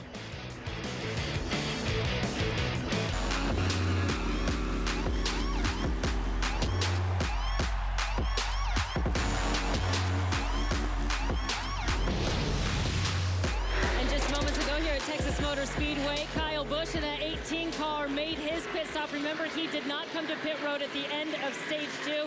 Kyle was feeling a little bit frustrated with the traffic ahead of him, said his balance was way off and the right side was plowing, but he thought that was because he was mired in traffic. They did make a chassis adjustment to the left side of the 18 car, an air pressure adjustment for tires and fuel. Well, and the concern for the 18 of Kyle Busch is, you know, it's going to take 15 or 20 laps till everybody comes to pit road, but right now, the 18 cannot have a yellow. He is 2 laps down to the leader, Brad Keselowski. That would be just devastating for the 18's chances, Jeff. Yeah, 2 laps down is so difficult for sure. They put them in the position that they just did, you know, the same thing they just were. They had to stay out, take the wave around. If they don't get that, if it doesn't work out for them, the caution comes out, they'll be in that same position. And then, once again, if the caution doesn't come out after that, they're pitting and hoping they don't get caught. So it's just a tough spot. When you get that lap down, you have to gamble, take the wave around, and just hope the cautions fall the way they fall. Favors you. One car that's fallen is the 41 of Kurt Busch. He was 25 points out of the top 4 to go to Homestead coming into this race. And after stage 1, he had cut that to minus 16 points. But you see here him giving up another spot to Eric Jones. Now he's minus 20, minus 21. Losing spots in his final stage. He doesn't want to see that happen. He wants to come out of here with at least a top 3 finish and ahead of Martin Truex Jr. Yeah, Junior, you have to wonder. You can see how shaded the racetrack is. Look at all the shade. Track's cooling way down. You have to wonder whose cars are going to be better when the track does get colder. See how much brighter it is down the back straightaway, but you'll see as we follow Kurt Busch down into turn 3, complete shade again. So the majority of this racetrack is now shaded. Cars are going to start changing. Dave. Remember, guys, just 2 right side tires on that last stop. Kurt has been very silent on the radio since then. Yeah, I don't think they hope they didn't anticipate it going this long, but it's hurting these guys losing all his track position. He actually ran in the top 5 last in April at this racetrack, led some in stage 2, had a great run. He needs to have a great run today to be able to stay in this playoff battle. chipping away at it in the first stage, but losing ground now. Kevin Harvick running third. He's been battling since they lost some track position. Some guys did 2 tires, got in front of him. He just got by Logano a few laps ago, and over the last couple laps, he's been about 2/10 a lap faster than Keselowski, the leader, and Blaney running in second. So took a long time to claw himself back up where he has clean air. Now not behind Logano anymore, trying to run the leaders down. He's doing a nice job, Jeff, because he's got the lead from first to third, which is where Harvick's running under 2 seconds. With upcoming green flag pit stops, that's so important. Get yourself close enough that if somebody does stumble, you can capitalize, Dave. And guys, remember earlier I told you the value of winning part 1 when I talked to Rodney Childers. The value of winning part 2, they could get there on points, yes, but the value of winning for them is they need to win in Miami. Remember, Miami is a winner-take-all day. So he said to me, if you can't prove that you can win at Las Vegas or, you know, here at Texas or next week at Phoenix, then you don't know that you can win in Miami. So that's one reason why they really, and part 2 of why they want to win here today, Marty. Dave, in front of the 4 is the 12 of Ryan Blaney, and some growing concern about the engine temperature in the 12 car right now. They are, oddly enough, 12 degrees over the optimum temperature. Now, Steve, they have added tape onto the grill of the 12 car a couple of times today. Now, the tape is magic, right? It adds downforce, all the things you want in a race car, but there's a other side to it, right? It increases the temperature of the engine, and that's where Ryan Blaney is right now. Now, we're closing in on pit stops. It should be fine. Blaney says starting to sound funny as well, but, you know, that's a wonderful thing. Tape on the grill really helps you, but it also hurts the engine, Steve. Well, the temperatures don't bother me as much as the sounding funny. You just heard Jeff Burton mention it. The shade was coming, the sun is setting, the temperatures are going down. Every degree or 2 of ambient temperature does cool the engine as well. You saw that bright orange tape. That's what was added. We'll have to see on the pit stop whether they choose to remove a piece or not, but it's free grip if the engine lasts, Jeff. Steve, I was walking around on pit road earlier today, and I noticed something really interesting on this car. They are prepared to be able to pull tape off. These are actually handles that are built into the tape where the guy can go over the pit wall, easily grab one of those handles, and pull that tape off. That's the first time I've ever seen that. That was the only cars that had it. The Penske cars had it. Most cars just had it marked, but not with actual handles built into the tape. Yeah, and you see those orange pieces on the grill. Those are the pieces they've added throughout the race to try to bring that temperature up, because the car that adds downforce, and they know they got a little room to be able to run a little hotter. And now they're over that. You want to talk about technology? No longer is it a screen. It's a piece of metal with some holes punched in it.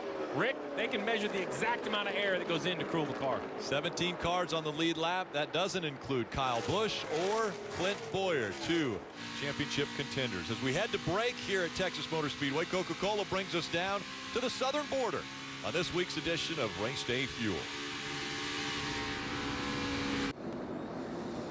Caution just came out. The 19 of Daniel Suarez pounded the wall.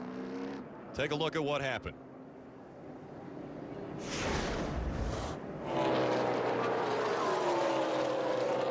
Just drove into turn 1. You couldn't keep the car on the bottom. Always makes you wonder if he had a tire going down, how slow he got.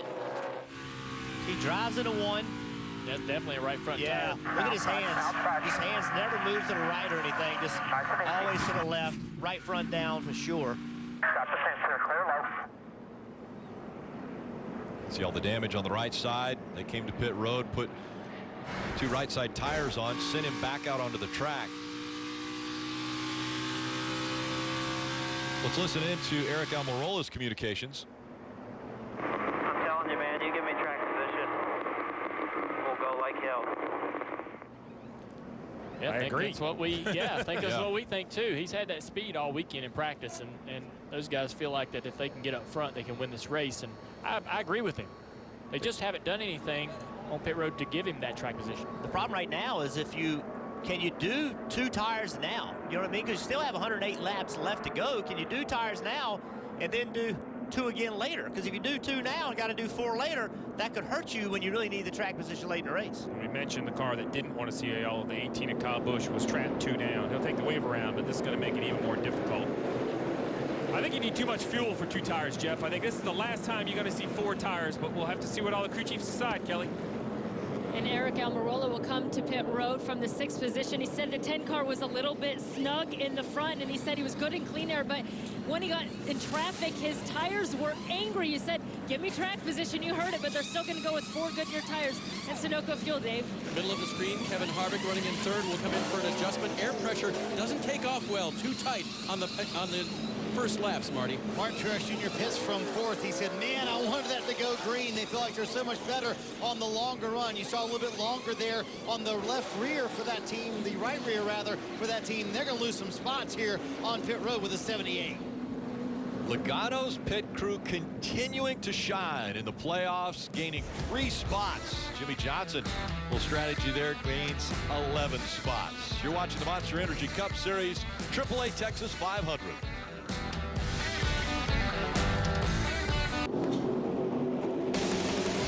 105 laps remaining. Monster Energy Cup Series race from Texas. This telecast presented by Outback Steakhouse. Rutledge. Rick, you know, everything's bigger in Texas, including the party. Over here in turn 2, we have made some great new friends. A lot of these friends are from Lubbock, a couple from Dallas. Now, the wildest thing is the view we've got up here. You can see is incredible. The backstretch is right here. We got a good view of Big Hoss, which is using our feed for a lot of stuff. Now, the wildest part is something that you guys hinted on. Over on this side of the trailer, you can see with my man, it's shorts and T-shirts weather. Over here on this side of the trailer, it's time for a jacket. The temperature difference down here with the sun and the shade is dramatic. So, Steve, how do you plan for that as a crew chief? You're hoping some turns are going to cool off. Others are still hot as could be. How do you play this guessing game right now? Well, we've seen this race continually cool, be later in the day. It's close to time change, so you should have a lot of notes. I would imagine, Jeff, as the track cools, though, you should gain a little more front grip. I would hope your car would turn a little better. Hey, I want to tell you something. This 22 pit crew, these guys, they have been on fire. They pitted in 4th, came out with the lead. They picked up 7 spots the last two stops, 8 spots last week, came out with the lead last week to win that race in Martinsville. You talking about winning championships? You get this pit crew at Miami, give Joey Logano the lead, he can win the championship because of this pit crew. He chose the outside again. The last time he chose the outside, he lost the lead. Let's see if Ryan Blaney can challenge him on the inside this restart. Has a great lead as he went through 1 and 2, and he has the lead, and now Kevin Harvick is going with him. He gets by Ryan Blaney. Harvick up to 2nd. That's the last thing Logano wanted to see is that 4 car in his mirror. I think that's one of the best cars. All these guys up the racetrack a little bit down in turns 3 and 4, but oh, it's tight right there for those very 3. Close. The 41 of Kurt Busch all over the back bumper of Blaney. And Keselowski all over Kevin the Harvick 41. thinks he has a loose wheel. The 4 car running in 2nd believes he has a loose wheel, guys. Oh, no. Wow. Kevin Harvick on a great restart was able to run 2nd, but feeling something inside that car. You can't have mistakes. The 48, we saw him come off pit road with 2 tires, Rick. Reason you don't see him in your frame now, he had guys over pit wall too early, had a penalty. He's now at the back of the field. Remember that 78 car, Martin Truex, he thought he had a loose wheel early in the race. Team said we're good. He trusted him, stayed out, ended up not having a loose wheel. And Harvick staying in the gas. Couple car lengths behind the 22 of Logano. So, Dale, what's the chances we'll ever be able to see the loose wheel, maybe in the steering wheel or anything like that? Would it ever get that severe, or would Kevin Harvick have to pit well before that? yeah, I don't think you would see it visually in the steering wheel, but looking more at his lap times, and let us know. There's been a lot of guys with vibrations after restarts like this. there you go. See, we've talked about it. I've talked to other drivers during the race weekend, and they said that this tire does shake a little bit. When they were testing here with this tire, they felt this tire shake a little bit. So sometimes you just have to wait on your crew chief to check the sensors and the things that they can test down in the pits to understand whether the tire changers got those lugs tight. When they give you a thumbs up, you just have to trust it. Listen, lifting a little bit. Junior, the problem is there's been so many times that pit crews have said, hey, we got them all tight. And they didn't. Yeah. So that's what's so hard for the driver. Yeah, it's ultimately your decision, but, you know, the crew chief, if the pit crew knew they were loose, they would have never let him start. They would have never let him on this restart. They would have brought him down pit road. That's why it's so hard for a driver. It's not that they're lying to you. They're telling you the best information they have. And basically, you just go by the vibration. If it's shaking moderately, you trust that it's not getting ready to come off. You'll be able to tell when it's starting to shake bad enough that wheel is nearly coming off. Risk versus reward. He's currently plus 35. Can he risk having a failure and a DNF? I mean, a win right in front of this 22 is a guaranteed spot in Miami. I mean, it's right in front of him, but can he continue to risk it? Steve, he's listening to his crew chief, though. His crew chief said, hey, other drivers have said there's a vibration right after pit stops with these tires. Marty.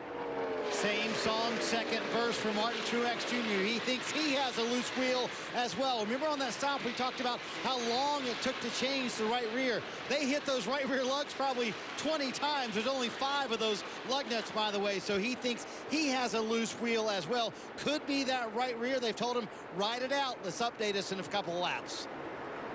So remember here in the spring, Kevin Harvick dominating, had to pit. Why did he have to pit? Had a vibration. That prevented him from winning the race. So here we are again. 97 to go. Tough decision for Kevin Harvick. Well, he's up the racetrack and slow off turn 2, dramatically slow compared to the leader and compared to the 12. You have to ask yourself, was it just a handling issue, or did he feel something? It's very rare for Kevin Harvick to miss a groove like that, but it caught our attention over here. Yeah, there's been a couple times I've seen him chase the car up and have to lift off of turn 4 through the bumps through that corner. Keep an eye on him to see how he handles this corner down here in turn 1 and 2. And that just adds to your senses, right, Junior, that something could be wrong. You know, when your car all of a sudden doesn't handle as well as it did earlier, and you have a vibration, then in the driver's head, it's like, I got a problem. Something's wrong. Am I going to have to pit? And a 22 are vibrating also right now.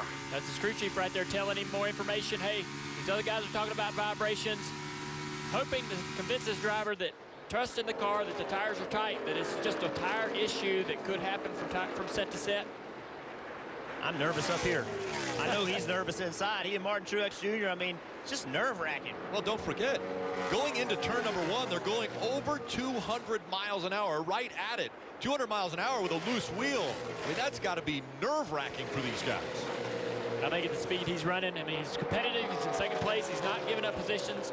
I think that he feels confident the wheel's good. Well, 94 to go. We're listening to Rodney Childers giving him great information about everyone feeling vibrations. The other bit of information he may give him and say, listen, we're 34 away from our last pit window, so I may want to run longer, but he's really fast. Gained 3/10 on the leader right there. I know, listen, if you could just give me 34 laps, everyone's going to have to pit anyway. I'll short pit you. Give you a little bit of confidence, Dale, that I'm on your side. I just need a few, 30 more laps to get to that window. Absolutely. He just seems to be listening to his crew chief and hearing that information and saying, all right, I'm not going to worry about this vibration anymore. And look at him. Fastest over the last couple of laps, closing in on Joey Logano, trying to put the pressure on him.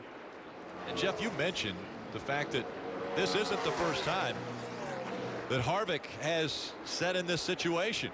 It happened in April earlier, as we see now he's closing the gap on the 22. He's got to feel more comfortable. Yeah, 2 laps ago, he was actually 3/10 of a lap quicker than Joey Logano was. That lap, he was about 1/10.5 quicker. As he gets closer, it's going to be hard to maintain that speed because he's now getting the air taken off of his car, but now he's getting some confidence. Now he's like, okay, I got a vibration, but I'm running the leader down. There's no way I've got something broken. So now I think he's fully committed, going to run this thing out. Yeah, as it gets tougher, as he gets closer to the back of that 22 car, the 22 car is also catching lap traffic. That's going to create issues for him. Marty. And it's getting worse for Martin Truex Jr. He just asked Cole Pern how far out of our window, meaning to make it to the end, like Steve was talking about a moment ago, for when he need to pit. He said, we're pretty far out, like 30 laps. He came back on the radio 1 lap later, said it's getting really bad. The pit crew has now scrambled. They're at the ready if Truex needs to come to pit road, but he thinks that right rear is getting worse. And he's only plus 24 points. We're talking the big 3. Harvick, the 18, the 78. These 3 were supposed to be automatic into Miami, and here they are, all with vibrations and potential issues. That 78 plus 24 feels like a lot, but if he pits, Marty, it could be 10 or 15 points. And you see Clint Boyer coming down pit road. We'll check to see if that's a loose wheel as well for that race team. Again, down 3 laps. It's been a struggle of this day for this 14 team. Not the day that they wanted. They're pitting here under green at Texas. They'll go more laps down. Well, Marty, this is a scheduled stop, I think, for fuel for the 14. I can understand it's been hard to follow. They've been, staying out, trying to gamble, trying to be lucky. Just weren't lucky enough to get the yellows, trying to do anything to get those laps back. And the gap is closed. Now Harvick within a car length of the 22 of Logano for the race lead.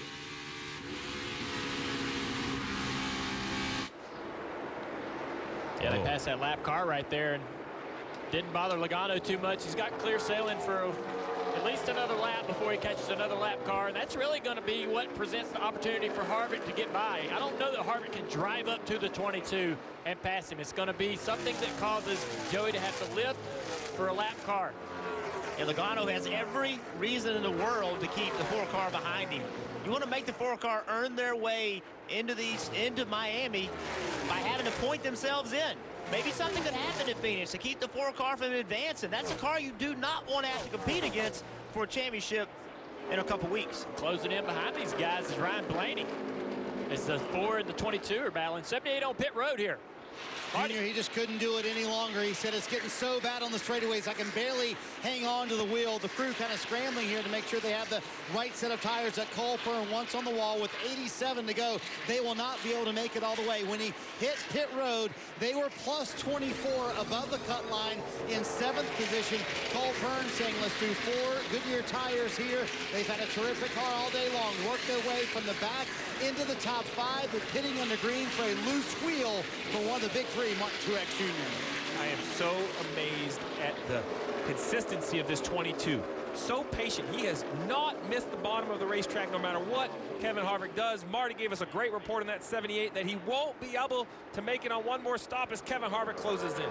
I thought that was it right there. I thought Logano was going to close in on that 7 car and have to lift, not be able to get off the corner well enough, but he did a good job there. Logano up the track just a little bit. He's a little loose. He hit the apron a little bit. Got his left side tires on the apron. That upset the car.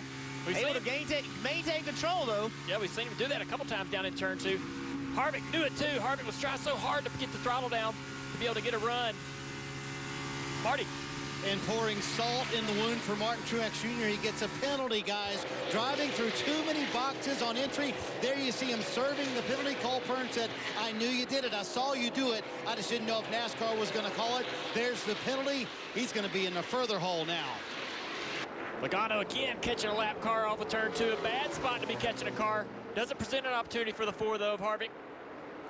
And Logano's doing a good job getting through these guys because he's not really catching them at great spaces. Coming off the corner, you do not want to be driving up under a lap car. See, out in front of Joey, though, not a lot of lap traffic. So for now, Joey just needs to put together laps, but he's having a problem right here. Good run by Harvick. Joey is not getting through the middle of 1 and 2. Harvick knows it. He sees it next time through. Harvick knows he wants to capitalize there. Harvick's just trying. His goal right now is to gain a little bit off turn 4 so he can run into turn 1 with his front bumper on Logano's rear bumper. We've seen Logano moving around the back of the car, not stable in the center of 1 and 2. That's where the opening is for Harvick. Well, but this battle heats up. Katua, Brad Keselowski is now making his way to pit road. He also has a loose wheel. He tried to ride it out. Finally said, I just can't do it any longer. I got to come to pit road. Saw how dangerous it was. The tire carrier falls down. You're not going to miss a thing as we go NASCAR nonstop.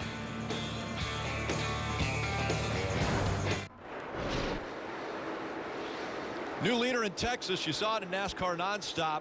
Kevin Harvick was able to make the pass on Joey Logano, and Logano has continued to fall. He went down to Ryan Blaney, the 3rd now, but Harvick, this is how he made the pass.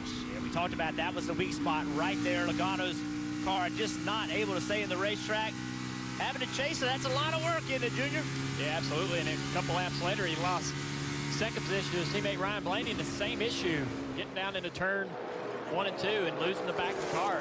Struggling down there, Hamlin on that 22, falling off here on the long run. Yeah, Logano doing everything right. You know, he's not overdriving the entry or anything like that. He just cannot maintain the pace in the center of the corner. Dave. Kevin just radioed his crew. I've loosened way up on the 4 car, but that's not as bad as Joey Logano, whose car was very, very loose and was way down on his track bar. And as you could tell, he didn't put up too much of a fight when Blaney passed him. So a little trouble at the front here, but they're still faster than everybody else. All right, no word on the vibration, by the way, from Harvick at all. Thanks, Dave. We want to look at today's Ram trucks proven to last. Yeah, track position, Rick. Can a crew chief come up with something creative?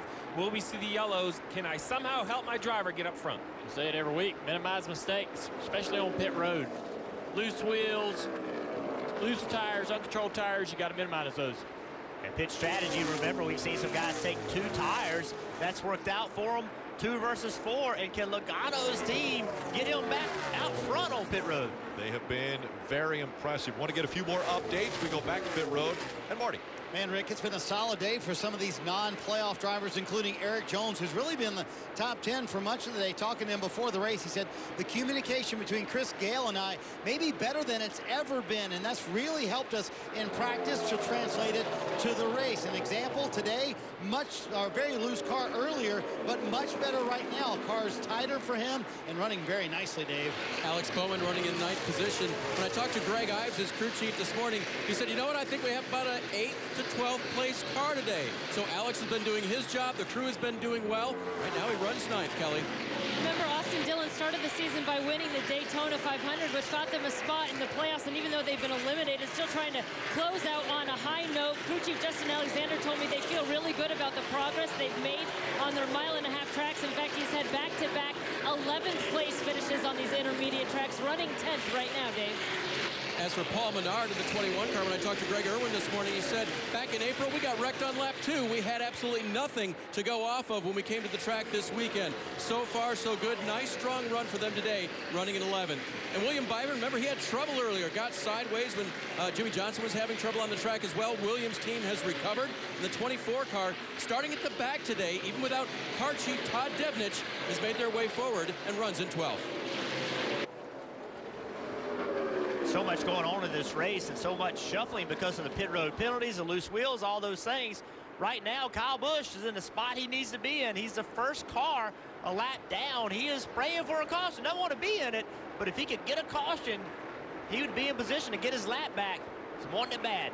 Only 14 cars on the lead lap, and right now running 14th, Jimmy Johnson. Another one looking for a win in 2018 to keep the win streak alive. Eric Almirola is able to get by the 41. So teammates fighting for position, and Almirola goes by Kurt Busch. That is for the 4th position. They talk about Jimmy Johnson being the last car on the lead lap. He's about a half a straightaway in front of the leader, Kevin Harvick. So Kyle Busch has a little bit of time here if he's lucky enough to get a caution to get that lucky dog. I love how you qualified it, Jeff. Every time I thought to myself, man, I'd do anything for a yellow. My car was the yellow. I was like, I didn't mean that. Yeah. I think we've all been there. Hey, we want a caution. Hey, yeah, we're in it.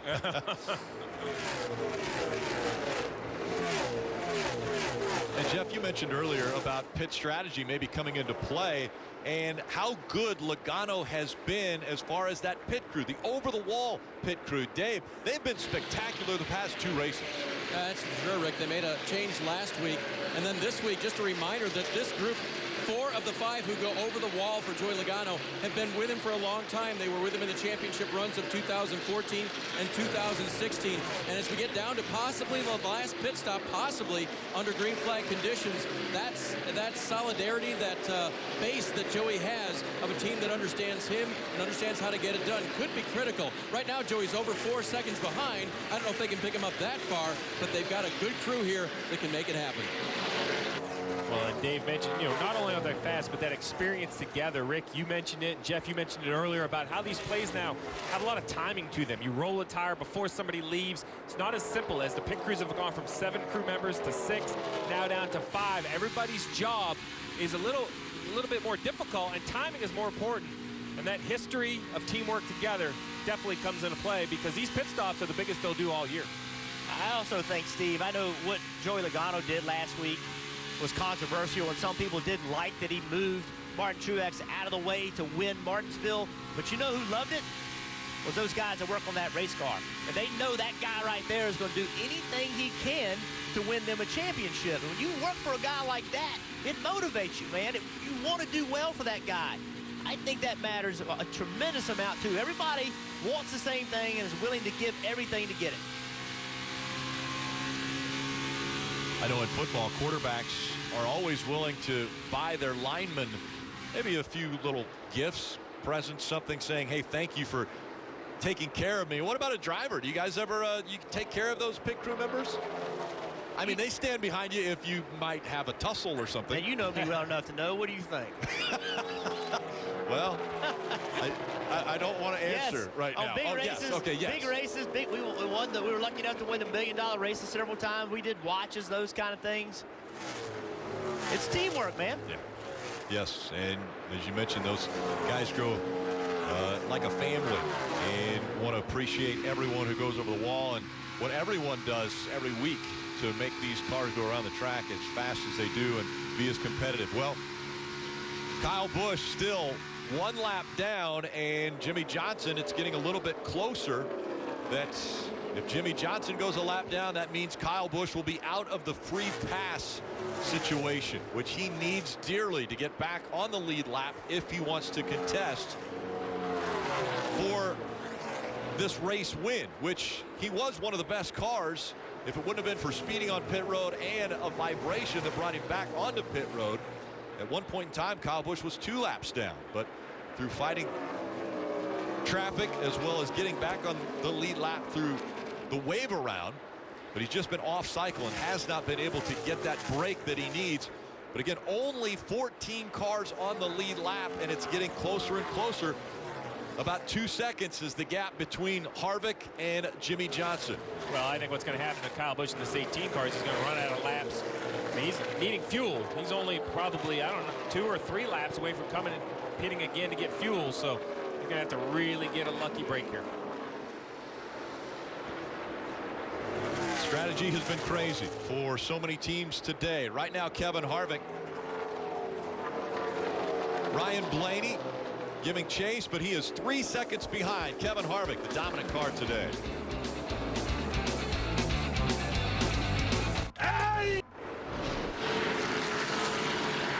Green flag pit stops underway here. That is the 10 of Eric Almirola. He said that he just needed his car to fire off a little bit. He was on the splitter to start that run. He's been asking for track position, but they're going to give him 4 Goodyear tires here on what could be the final stop. Dave. Here comes leader Kevin Harvick, about a 4-second lead as he came to pit road. He'll get 4 tires and fuel. This run, he said the car was just a lot tighter as I ran compared to before. It's gotten a lot cooler down here, guys, so it's going to be interesting to watch how these cars need to be adjusted, Marty.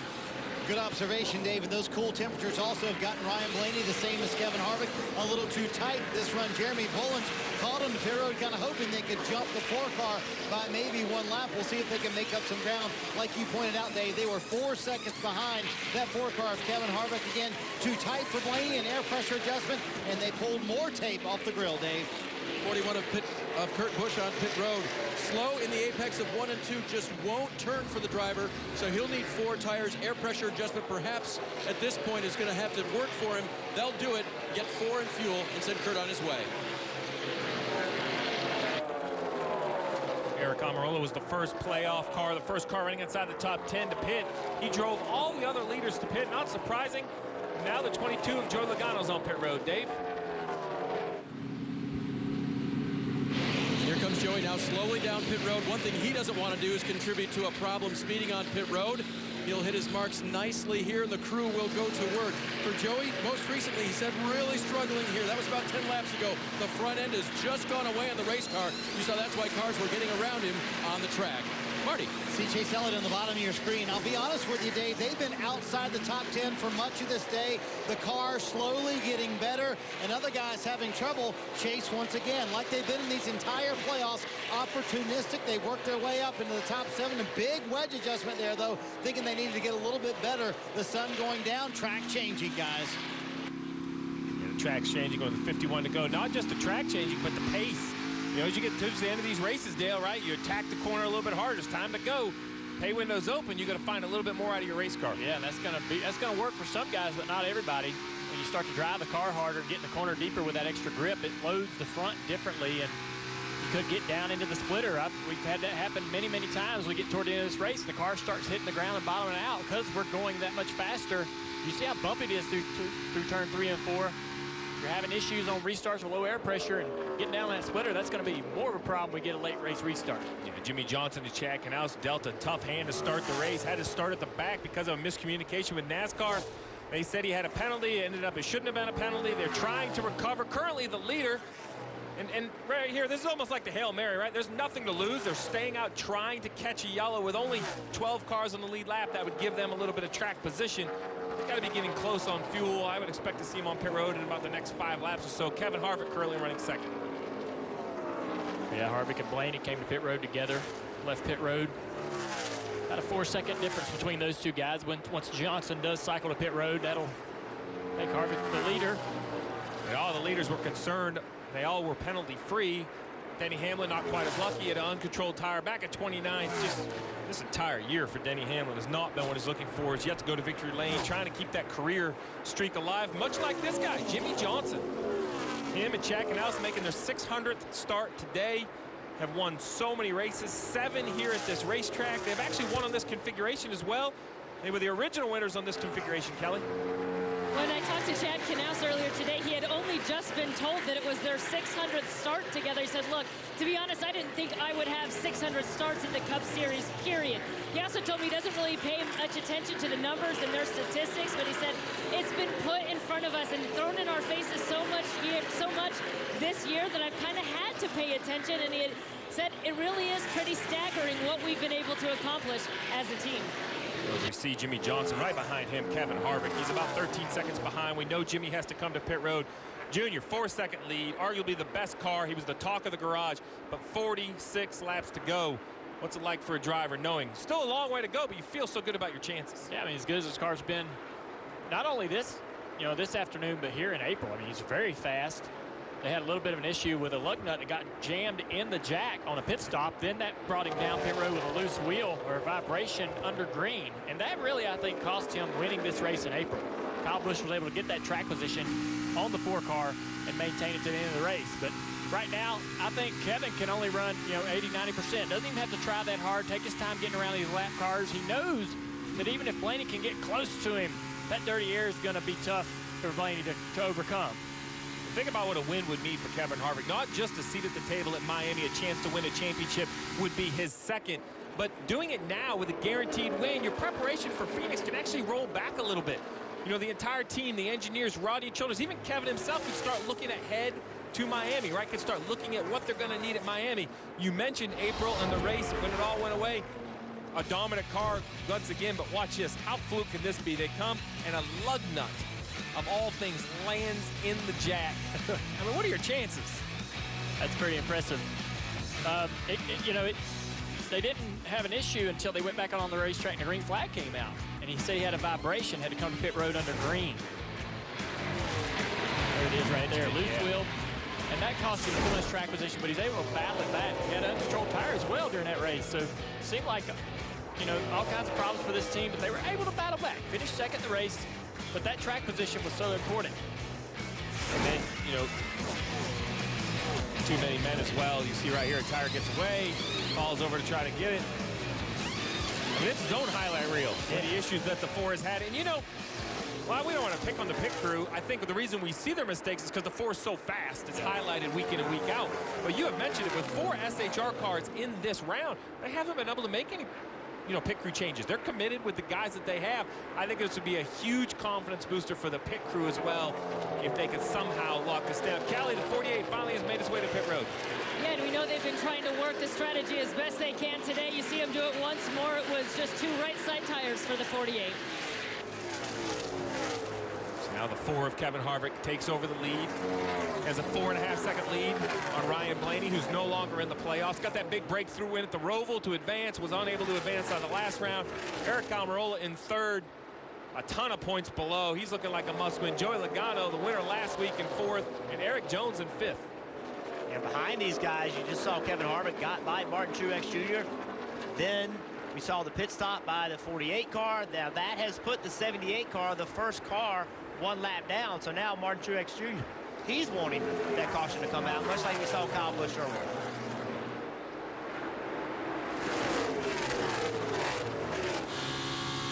Even with Truex a lap down in 15th, he's still 18 points above the 41 at the cut line to go to Homestead. If we can stay ahead of that 37, we'll be the lucky dog. Yep, getting that information. That's good information to know. Be patient, don't make any mistakes. The lucky dog if we get a yellow. And don't cause a caution, right? Right. You can't be involved in the caution. Yeah, you can't get the lucky dog if you cause a wreck. In a shocking turn of events, Martin Truex Jr. says that debris on the backstretch. Debris on the bottom of the racetrack. There's the call, trying to get the NASCAR officials to call it. Hey, the last time we laughed about that, there was. That was the whole axle on the racetrack, so I'm not going to laugh. But a driver who needs a caution seems to have very good vision. Sees about anything on the racetrack as we look at today's Toyota driver up lane, and sure enough, the caution does come out. This time it's for David Starr in the 97. And there you have it. You heard it too. Happy. Yeah, he's a happy driver there. Let's take a look and see what happened to David Starr. Turn 2. Oh, he gets down into turn 1 here. Looks like he has an issue. Some kind of a flat, I believe. Maybe his left rear. Rear looks a little soft maybe there. It's hard to tell. I mean, he's up a groove trying to let the leaders go, so he's not in the preferred lane. Yeah. I give him the benefit of the doubt, think he had him. So now the pressure's falling the pit crews. Now the pressure. Can Kevin Harvick's pit crew, you think they'll pit? Well, I was going to say, Jeff, before the pressure gets on the pit crew, I think it's on top of the pit box. What are these crew chiefs going to do? Kevin Harvick has the lead. Can you afford to give up the lead with the best car? We know Adam Stevens, he's trapped a lap down. He's disappointed, but Almirola back there in 3rd. What did you say earlier on the radio? You give me track position, I can win this race. Well, and also, if they do pit, why would Jimmy Johnson pit? He wouldn't pit. He just was on pit road lap 293, so you know he's not going to pit. If you're William Byron, Paul Menard, Austin Dillon, why would you pit if those guys don't? You know, so do the opposite. So that makes it even that much more difficult for this call. Hey, Steve, also the sticker tires, remember, don't fire off as well as those that have a few laps on them, and they only pitted on lap 281-ish. Yeah, listen, I think Eric Almirola, I'm surprised we haven't seen anybody come. Brad Keselowski, he says, listen, I'm only here to win. I'm going to come to pit road. There's still 37 laps to go. Will the new tires help the 2 of Brad Keselowski? Quite a few stayed out. Harvick, Blaney, Almirola, Logano, Eric Jones, Kurt Busch, all staying on the racetrack.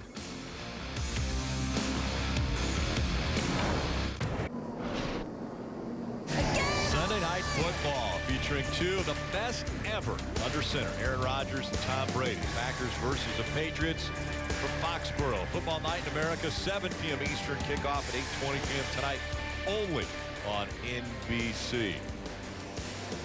And Monster Energy Cup Series racing from Texas is telecast presented by Outback Steakhouse.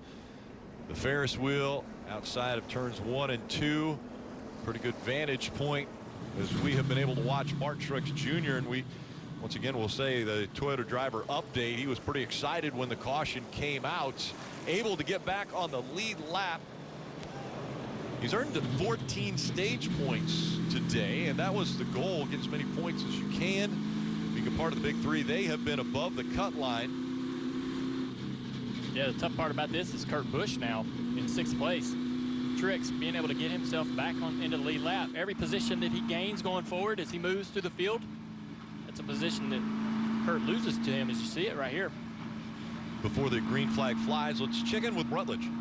Rick, a really interesting vibe down there at the 78. It's a pretty crazy sort of madhouse around there, as is the same thing around Chase Elliott's. Now, around the pit box of the 22, it's pretty calm. There's not as many people. But when you take a look over here at Kevin Harvick's, which is right next to him, it is the biggest crowd of any pit box down here. And you got to wonder, Kelly, is all the other team members, besides just the over-the-wall crew, are they feeling that pressure of all these eyes on them? Kelly? I know one team that could be feeling the pressure. That's his teammate, Eric Almirola, in this 10 crew. They need a win to stay alive in this championship hunt. Eric's been begging for track position all race long. He raced his way up to 3rd. They opted not to bring him to pit road. We'll see how this restart plays out for that team, Dave. A lot of confidence in the 4 team right now. Kevin Harvick running some of the fastest laps as the leader, and also staying out on those tires that have a few laps on them. The fire off on the restart is key, Marty.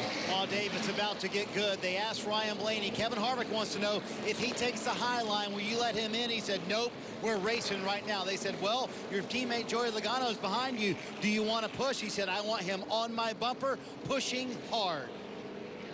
Let's listen into the communication of the 4 team. Says take the top, get a good run. Not on tires, so the tires are pretty good. Yeah, I need to have the 10 lay off the 12 if we do that. If I can get that done either, but I'll try. So much strategy that is being talked about, and you only have just a matter of seconds to decide what you're going to do. Well, you're also making these decisions in a situation they really haven't been in. So these tires are pretty old, right? How do they launch? How is the rear wheel spin? That's what's so important, isn't it, Junior? How you launch, how you leave the start zone, that's going to determine who can beat whom through turn one. And you see on the left side of the screen, Larson, first car on fresh tires. He has 2 tires in 8th. Brad Keselowski back in 12th. He has 4 fresh. We'll see how this launch goes. All right, Eric Almirola, you wanted that track position. May not be exactly the track position you wanted, but here's an opportunity for this guy to do something great. He's going to have to overcome one of the best cars in the field. Was this the right choice, choosing the inside line for the restart? See Kevin Harvick turning left down the straightaway, just trying to shorten the distance up to turn one. Side by side as they enter turn one. Blaney with the advantage, but here comes the 4. Blaney almost cleared him, not quite. Now the 4 dives into turn 3. He has the lead. Way up the racetrack goes the 10 of Almirola. 22 Legato and Almirola both up the racetrack. That'll allow Kurt Busch come through into 3rd place here. Blaney up to 2nd. Kurt Busch in 3rd. Kyle Larson all the way up to 4th. And again, he's got fresher tires than those in front of him. Will that play a role with 31 left to go? See Almirola making a move on Chase Elliott. Almirola, how hungry will he be to try to get back what he lost in 3 and 4? We saw at Dover, after he had a dominant car and pushed it a little bit too hard on a late restart, put himself into the wall. Is he going to try to push too hard now? And we saw that action in turn 3 with Legato and Almirola. See Almirola underneath Legato. They drive in the corner. Almirola up the racetrack. Legato did a great job of recognizing that and just getting away from him. Right there, he touched him, got in the left rear corner band just a little bit. That could have been big. That's very similar to what we saw on the 48 car of Jimmy Johnson into turn 3 earlier today, Kelly. Yeah, we saw Eric lose that track position there, and he sounded pretty upset with Joey Logano. Yeah, he's already won a damn race. You'll be back to him in a minute. Just fix it. Cautions come out. Matthew B. Benedetto in the wall on the back straightaway somehow. He's had some contact. Matt Benedetto, a lot of damage to the front end of that car. It is folded up. Yeah, I think he got in the inside wall on the back straightaway. Yep, fine. And another restart. Yeah, Kevin Harvick did not want to see that. He had done his job. He had got some track position, cleared Ryan Blaney. Another issue is, you know, Kyle Larson on those new tires. I don't think they were going to run Harvick down under green, but now on these restarts, they seem better there, Dale. I don't know if they continue to be better. Let's take a look at what happened to the 32 car. Coming off of turn 2. There's a little contact between Bubba Wallace and the 37 car, Buescher, and 32 and Truex may have made some contact there to upset that 32 car. Matt gets in the inside wall. It'll be interesting to see if Truex got any right front damage from that. Another thing that happened during this caution is that Ricky Stenhouse Jr. is going to get the free pass first car lap down. Well, that's only 2 cars now, 1 lap down, and one of those being Kyle Busch. So maybe one more caution and you see Kyle Busch get back in the lead lap. I'm interested to see what Harvick does on this restart, what line he chooses. Yeah. He chooses the inside line again. The 12 car of Blaney has some experience on that outside line. And that was close. Yeah. The 12 car Blaney has been on that outside line on the restarts in through 1 and 2. Did he learn something? Did he understand, maybe I can go through there a little harder? Can I put up a little bit more of a fight? I've noticed on the restarts, Kevin Harvick, whenever he's controlled the restart and picked the bottom, watch him when he restarts, he leaves the zone and turns left and tries to make it as short as he can to turn 1. Maybe he has some confidence, that's enough to beat him into 1. Benedetto out of the car. Harvick will have to choose which lane he wants to restart in. Today's Today's aerial coverage provided by Coca-Cola. Winding down the laps here, under 26 to go. That means we're looking for a fantastic finish. Maybe like what we saw a week ago at Martinsville. Martin Truex Jr. has the advantage. So much pressure inside these cars. Incredible drive by Joey Logano. Will he get the bumper? Yes, he does. Logano on the inside. A drag race. They're sideways. It's going to be Logano getting the win. It's racing. It's what we got to do to get there. We got to get there first. We should be in victory lane right now. You know, some aren't going to like it. And I said, haters are going to hate a little bit. They won the battle, but he ain't win the damn war. I'm a hard racer, and I don't think that's a secret to anyone. And we're here to win a championship this year. Looking forward to some late race fireworks here at Texas Motor Speedway. For some updates, let's start with Marty. And a non-playoff driver, and Ryan Blaney might spoil the party here. Jeremy Bolins, what does he need to do on this restart to make it happen this time and clear the 4? We just need another foot. We were almost there. We just got to get clear of the 4. I think whoever gets a lead will be in good shape if it stays green. It's pretty tough to pass, so just racing for wins. They have asked the 42 of Kyle Larson to push him as hard as he can, Kelly. Well, Kyle Larson, Chad Johnston still looking for their first win of the season. Chad, how do you like your chances here restarting 4th? We got the best tires out of everybody up there, but tires haven't seemed to matter. It's just going to all depend on how good a start we get up from the outside here. The outside's not been the lane to be in, but hopefully we can get this DC Solar Chevrolet in victory lane and check that one off the box for this year. Thanks, Chad. Rick?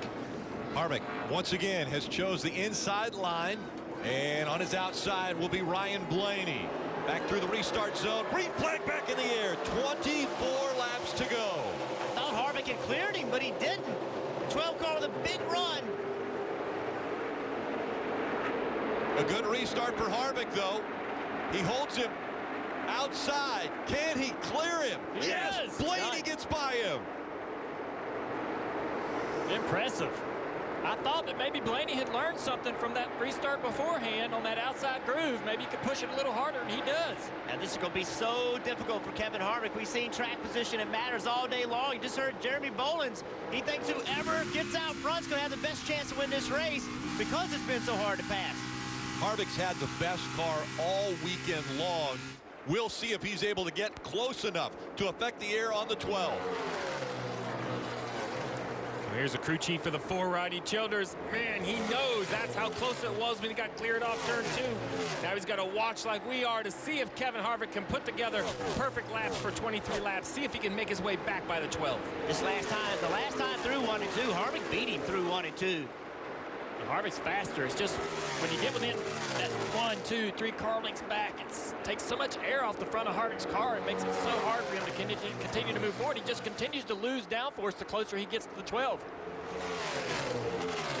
Truck Series race, Xfinity Series race this weekend, Friday and Saturday. Both of them ended with last lap passes. Can Kevin Harvick get close enough to affect the air on the 12 of Ryan Blaney? Get him loose, get him out of the groove, and get by him.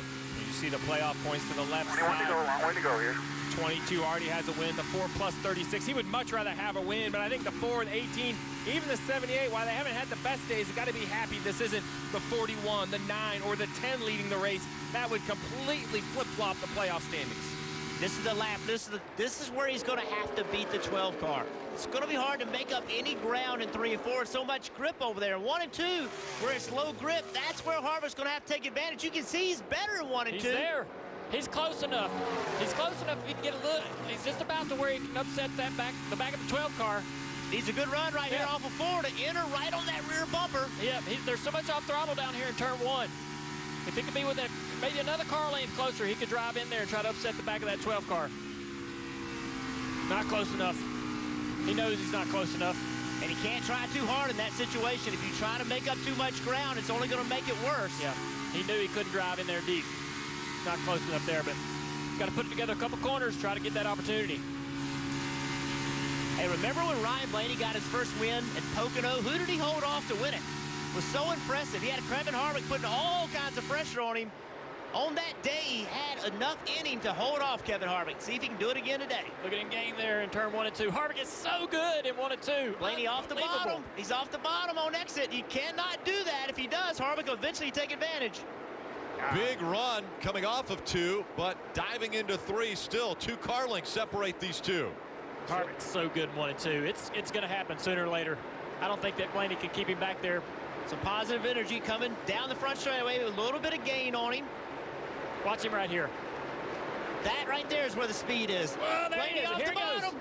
Here comes Harvick to the inside of Blaney. Right rear, still there, still there, still there. He's got the preferred line as they dive into 3, and Harvick leads at Texas again. That's so impressive, isn't it, Junior? That's so hard to make that happen. You're saying it, man. I'm telling you, I cannot believe how good that 4 car is through 1 and 2, especially coming to drive up behind that car and be in that dirty air and continue to be able to get to him. Wow. Harvick's driving that car, but you got to give props to Rodney Childers and that team for giving him a car that can do this. Yeah. Right there, the 12 he just got on that apron a little bit. That's where he was slow. Harvick took advantage of it. Wow. That's so impressive. Look at what he's doing to him now. Yeah, look at the gap. Away. Look at the gap he's put now between first and second. Harvick has almost 0.8 of a second lead. And that's demoralizing to Blaney. Like, gosh, man, I got a great restart. I did everything I needed to do. I got track position, and now look at him. He is just driving away. Coming up on 14 laps to go. Kelly. Hey, Rick, remember that hard racing we saw between the 10 and the 22 after the previous restart? Well, now you can add Eric Almirola to the list of drivers upset with Joey Logano. He's already going to Homestead, and he wants to race me like that. He won't get a break at all from me when we get to Homestead, I guarantee you that. I don't care if we're racing for a championship or not. Meanwhile, the team just trying to keep Eric focused and motivated. 14 to go. That's what makes Miami so difficult. It's like Survivor. You got to somehow make it to Miami without making so many enemies that you have a chance in the race. But you first have to get there. I mean, I like what Joey Logano's doing. I know Eric's frustrated, but I think at this point you can't turn the switch on and off. You have to race one way, and that's how Joey Logano's racing. Yeah, it's not Joey Logano's job to make it easy for Eric Almirola. I mean, you know what? You're racing. You're competing. He didn't do anything bad. He was just racing. Yeah, I mean, if he was on his door real tight going down into 3, that'd be one thing. But there was a good distance between those 2 cars when the 10 car got loose into 3. That's just frustration coming from Almirola because he knows, like he said all day long, give me the track position, I can probably win this race. He knows that took that opportunity away. Yeah, that's right. I mean, listen, Eric Almirola wants to go to Miami with a chance to win the championship. He's had a really good year. I understand how frustrated he is. We've all been there. It's so hard when you're inside these race cars. I love the passion from Eric Almirola. And if you're keeping a list at home now, the 78 and the 10 both are on the list as far as not wanting to help Logano out at all. Kevin Harvick out front now has a 1.5 second lead over second place Ryan Blaney. Take a look at this. Kevin Harvick's 42 years old.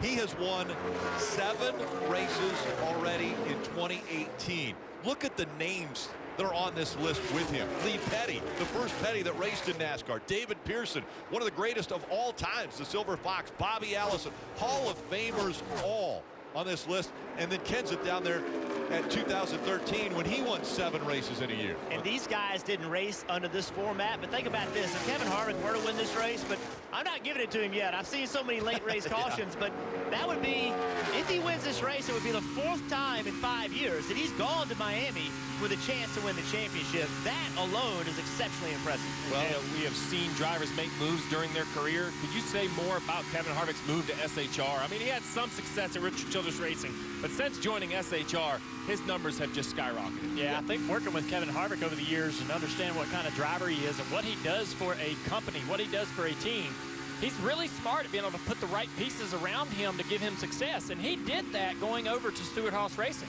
He pretty much handpicked that entire team around him, his crew chief and everything. And so he knew what he needed to do to win. He knew what he was building. I think he knew all along. And we saw it as soon as they went to their first test. Man. Before they ever ran a race together, they went to their first test and was faster than anyone there.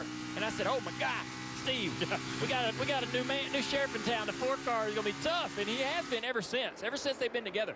Yeah, Junior, he said he was most proud of the fact of what they've done at Stewart-Haas Racing because of that hand-picking, you know, the crew chief and Rodney Childers and then all those people around him. One of his prouder moments. Kelly. Well, Kyle Larson running 3rd is in position for his third straight top 3 finish on a 1.5 mile track. When I talked to Chad Johnson earlier today, he said, look, the season has been disappointing because for the 3rd straight year, we got knocked out of the playoffs ahead of the championship 8. They're disappointed because they haven't yet won. And he said to make it worse is that we've been in position to win and just haven't been able to close the deal. But as I said earlier, they still feel like they've got good chances ahead of them running 3rd here at Texas, but they feel good at Phoenix next week. And Homestead, Miami, of course, Kyle Larson's favorite track. They'd love to be a spoiler there, Marty. Well, you got to give a tip of the cap to Martin Truex Jr., Cole Pern, this entire 78 team for not giving up today. Remember, they had that loose left front wheel earlier. Then they had the penalty after that. Here they are in the 9th position. When they came down pit road, before that loose wheel, they were plus 24. As it sits right now, they're plus 23 above that cut line. So after all of that, not going to hurt them that much. That's where they should be heading into Phoenix next week. Great fight by the 78 Martin Truex Jr., but they are not going to be in position. If this race were to end now, they're not going to be able to go to position to Phoenix next week and just roll through there. 23 points is not a lot when you think about the points you can earn in stages. They can't afford mistakes. So, you know, you think about what could have been at Martinsville. They didn't get that win. They're going to have to go to Phoenix with still some pressure and stress. Under 4 laps to go for Kevin Harvick. I sat down with him a couple weeks ago, and a lot of people forget how he got into this sport. He was thrust into the Cup Series because he came in when Dale Earnhardt died, and he took over that ride. And he said to me, there were a lot of things that happened that first year that I'll never experience ever again in my life. He said the first press conference I was ever at, there were more eyes on me at that as the caution will come out. Now a restart will have to be, well, conquered again by Kevin Harvick. We'll see what he's got in him. Good. Some tires. The 51 of Joey Gay spins. And now it's going to be a sprint. A lot of damage to the 19 of Daniel Suarez as well. And what does Kevin Harvick do? Does he pick the top? He's going to pick the top. Guys, 18 car, free pass. That's what I was getting ready to say, Jeff. Yep. Gives him the opportunity to gain more positions. I mean, you say that with confidence, Rick, that the Harvick's going to take the top. Well, you've told me, you're the crew chief, and you've told me that's the best place to go. Riding on the 19 car here. This is a whole bunch of things happening right here. Yeah, it does. The 19 got in there. Look at him. Got in there a little deep. 47 got up into the 51. I wonder if there might have been something on the racetrack. All these guys having so much trouble in that corner altogether. That was really strange. Yeah. You do like to give them credit. Here we go. Yeah, you could. Well, I think that. You got tight. He's in the gray. He's in the gray. Outside, outside, outside, outside. Clear low. Outside. 19 spinning. It looked like. I mean, it looks like there's some oil on the racetrack, but nobody reporting any. Just guys having trouble late in this race, getting cool, getting loose. Cars are getting looser. Front's starting to work better. They're already cutting sheet metal off of the 19. Just to put a period on that story about Kevin Harvick, the press conference he was at, he said that's the most people that will ever watch me at a press conference. His first win, which happened relatively soon after he got into that ride, he said that's the most celebration and the most attention that will ever be on any win. He said there'll never be more attention on me than that very first year and what happened in the way that I came into this sport, even when I won the championship and potentially winning a second if he can get the win here and have a shot at the championship 4 in Miami. It's going overtime. After the race, it's post-race coverage, hashtag victory lap, and proving grounds with Parker Kligerman. Again, stay with us right here on NBCSN. So now, Kevin Harvick, he as race leader will have the choice, inside or outside lane. Blaney once again will be second. Well, Dale, you mentioned that you thought Blaney had learned something throughout these restarts. Let's go back. They've had 2 of them. This being the first. Ryan Blaney gets a great run through, but the 4 is right on his side, is able to battle back and eventually take over the lead. Yeah, but he learned a little bit there, and on this next restart, he was able to make it work and beat Harvick off of turn 2. Harvick could not get in that quarter panel, and the 12 is clear. led for a little while. Harvick eventually coming back and taking the lead back. And with this being overtime and only 2 green flag laps, whoever clears, I think, has the best shot. Remember, both races this weekend, Dave, have been settled with last lap passes, both the truck and the Xfinity. Are we in store for that again with the Cup race? Could be. And after the caution came out, Kevin was the first on the radio. Take the top, don't you think? And his spotter, Tim Fedewa, said, I think so. We'll see if they've changed their mind. But I believe he's going to make the move to block and use that line that has worked so well for the 12th car that passed. They were listening to you. The only thing, Rick, they were listening to you. They were listening to Steve. The only thing about that is that he doesn't have that experience up there, so I don't know whether he knows how hard he can go around the top. The 12 car obviously had those two restarts back-to-back to understand how to run that top. That obviously does put the 12 car in a very difficult situation of restarting on the bottom that he's never done. He's never done that. So this is going to be interesting if Harvick does indeed take the top. Yeah, the difference being, though, Harvick controls this restart. So the launch is under Kevin Harvick's control. So as long as he can beat the 12, he should enter the corner ahead of the 12 car. The 12 is yet to be able to do that to the 4. We'll see what kind of fireworks we're going to see here. And then next Sunday on NBC, it's elimination time. Monster Energy Cup Series playoffs. That's the last chance to qualify for the championship for our race coverage from Phoenix begins at 2:30 p.m. Eastern. Marty. Well, the other thing, by taking the top, it takes away a teammate pushing Ryan Blaney, because up there in the second row, Joey Logano, so that takes away that factor for the 12 car. Jeremy Bullins reminding Ryan Blaney, turn everything off that's drawing any power from the car. I need your complete focus. Everything cooled down in the car as well.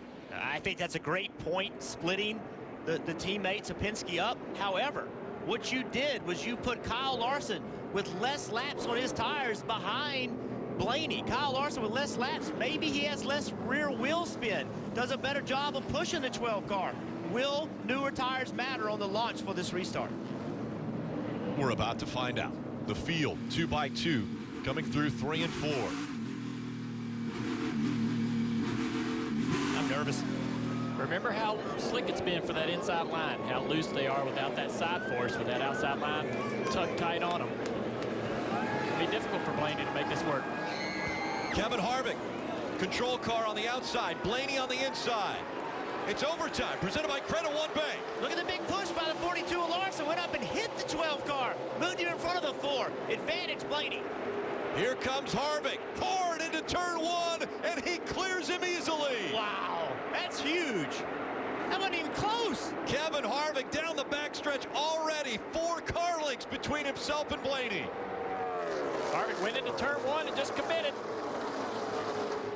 What a restart by Kevin Harvick. Coming back by. White flag in the air one more time around in Texas.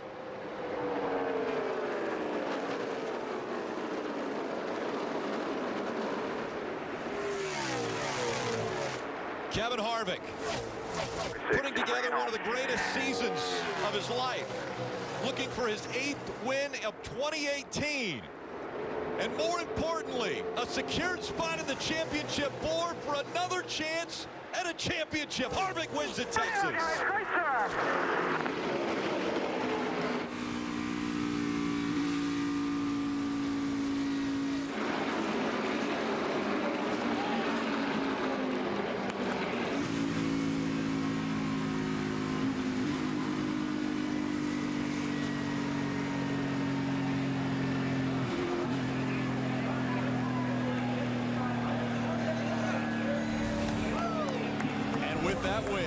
Kevin Harvick advancing to the championship 4 in Miami. He mentioned it earlier in Countdown to Green at NASCAR America Pre-Race Show. He wasn't worried about points. He was worried about winning. He went out and dominated this race, leading 177 laps.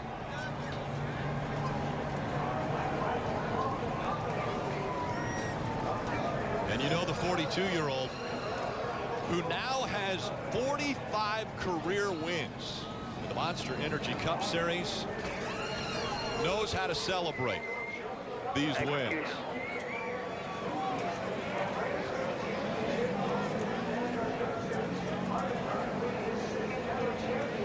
It's all about.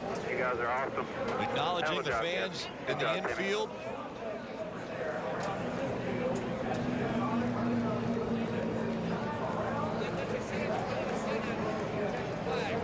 It wasn't that long ago. He took son Keelan in the car with him, and to get the checkered flag, it was a time that Keelan was at the racetrack with him week in and week out. And Kevin mentioned that was some of the best times at the track that he has been able to experience, being able to spend that time with his family. This moment right here presented by Sunoco, fueling victories all season long.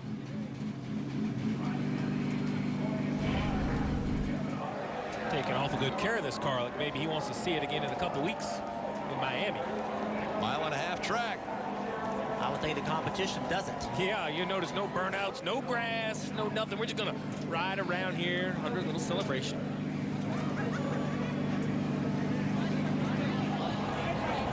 How dominant the driver at Texas. So now Kevin Harvick has won twice on this reconfiguration of Texas Motor Speedway. I think this racetrack just suits Kevin Harvick so well. That 1 and 2 area down there, Junior. Think about it. It's a little bit like Atlanta. Very slick. Got to get real slow. Kevin such a good job there as well. Absolutely. He dominates in Atlanta, and that's exactly right. That corner, that off throttle down into turn 1, the bumps and edginess in the car, very similar. He'll climb out of the car to grab the checkered flag.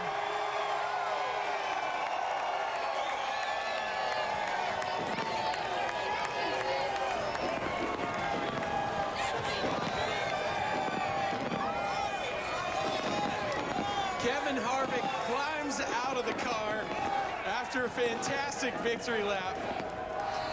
Fans going crazy for you. And you have locked yourself into the championship 4. Congratulations. Yeah, just, you know, really, really proud of everybody at Stewart-Haas Racing for these cars that we've had really for 5 years now. Just got to thank everybody from Mobil 1 and Ford, everybody from Busch Beer, Hunt Brothers Pizza, Jimmy John's, everybody who helps us on this thing, and really everybody at the shop has just been working day after day to try to make speed, and this place has been really good to me. I'm glad we got to win again here. We finally knocked that barrier down to win in front of all these fans at Texas, so thank you guys. Harvick, to have a year like this, to pick up win number 8 and a shot at that championship, the relief must be huge to know that you can go to Homestead with a shot at it and you don't have to worry about trying to make it in next weekend. Well, the expectations are to win. It's like I told you guys before the race, we don't race for points, we race for wins. We don't come here to count our fingers and toes to try to figure out how we're going to make it. We want to earn it. And today we earned our way in, and we're going to go and race again next week and try to win another race and see what we can do in Homestead. Congratulations, buddy. We'll see you in Victory Lane. Thank you. There's your winner, Kevin Harvick.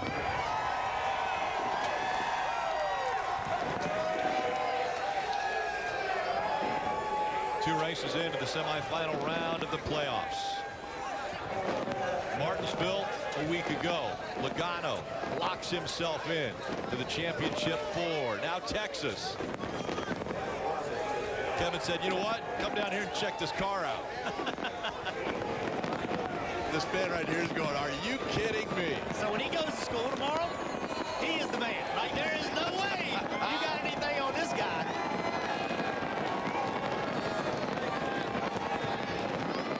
And I think being a dad, Kevin Harvick realizes what kind of a moment that was for that young man.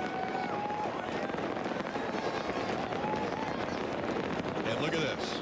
Not only does he get the picture, but Kevin Harvick wants to give him the checkered flag as well. Look at that.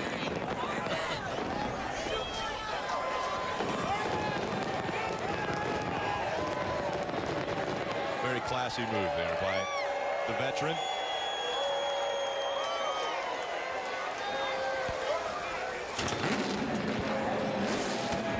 He's headed to victory lane to grab another cowboy hat. And if you were wondering if he was going to do a burnout, I think that just answered the question.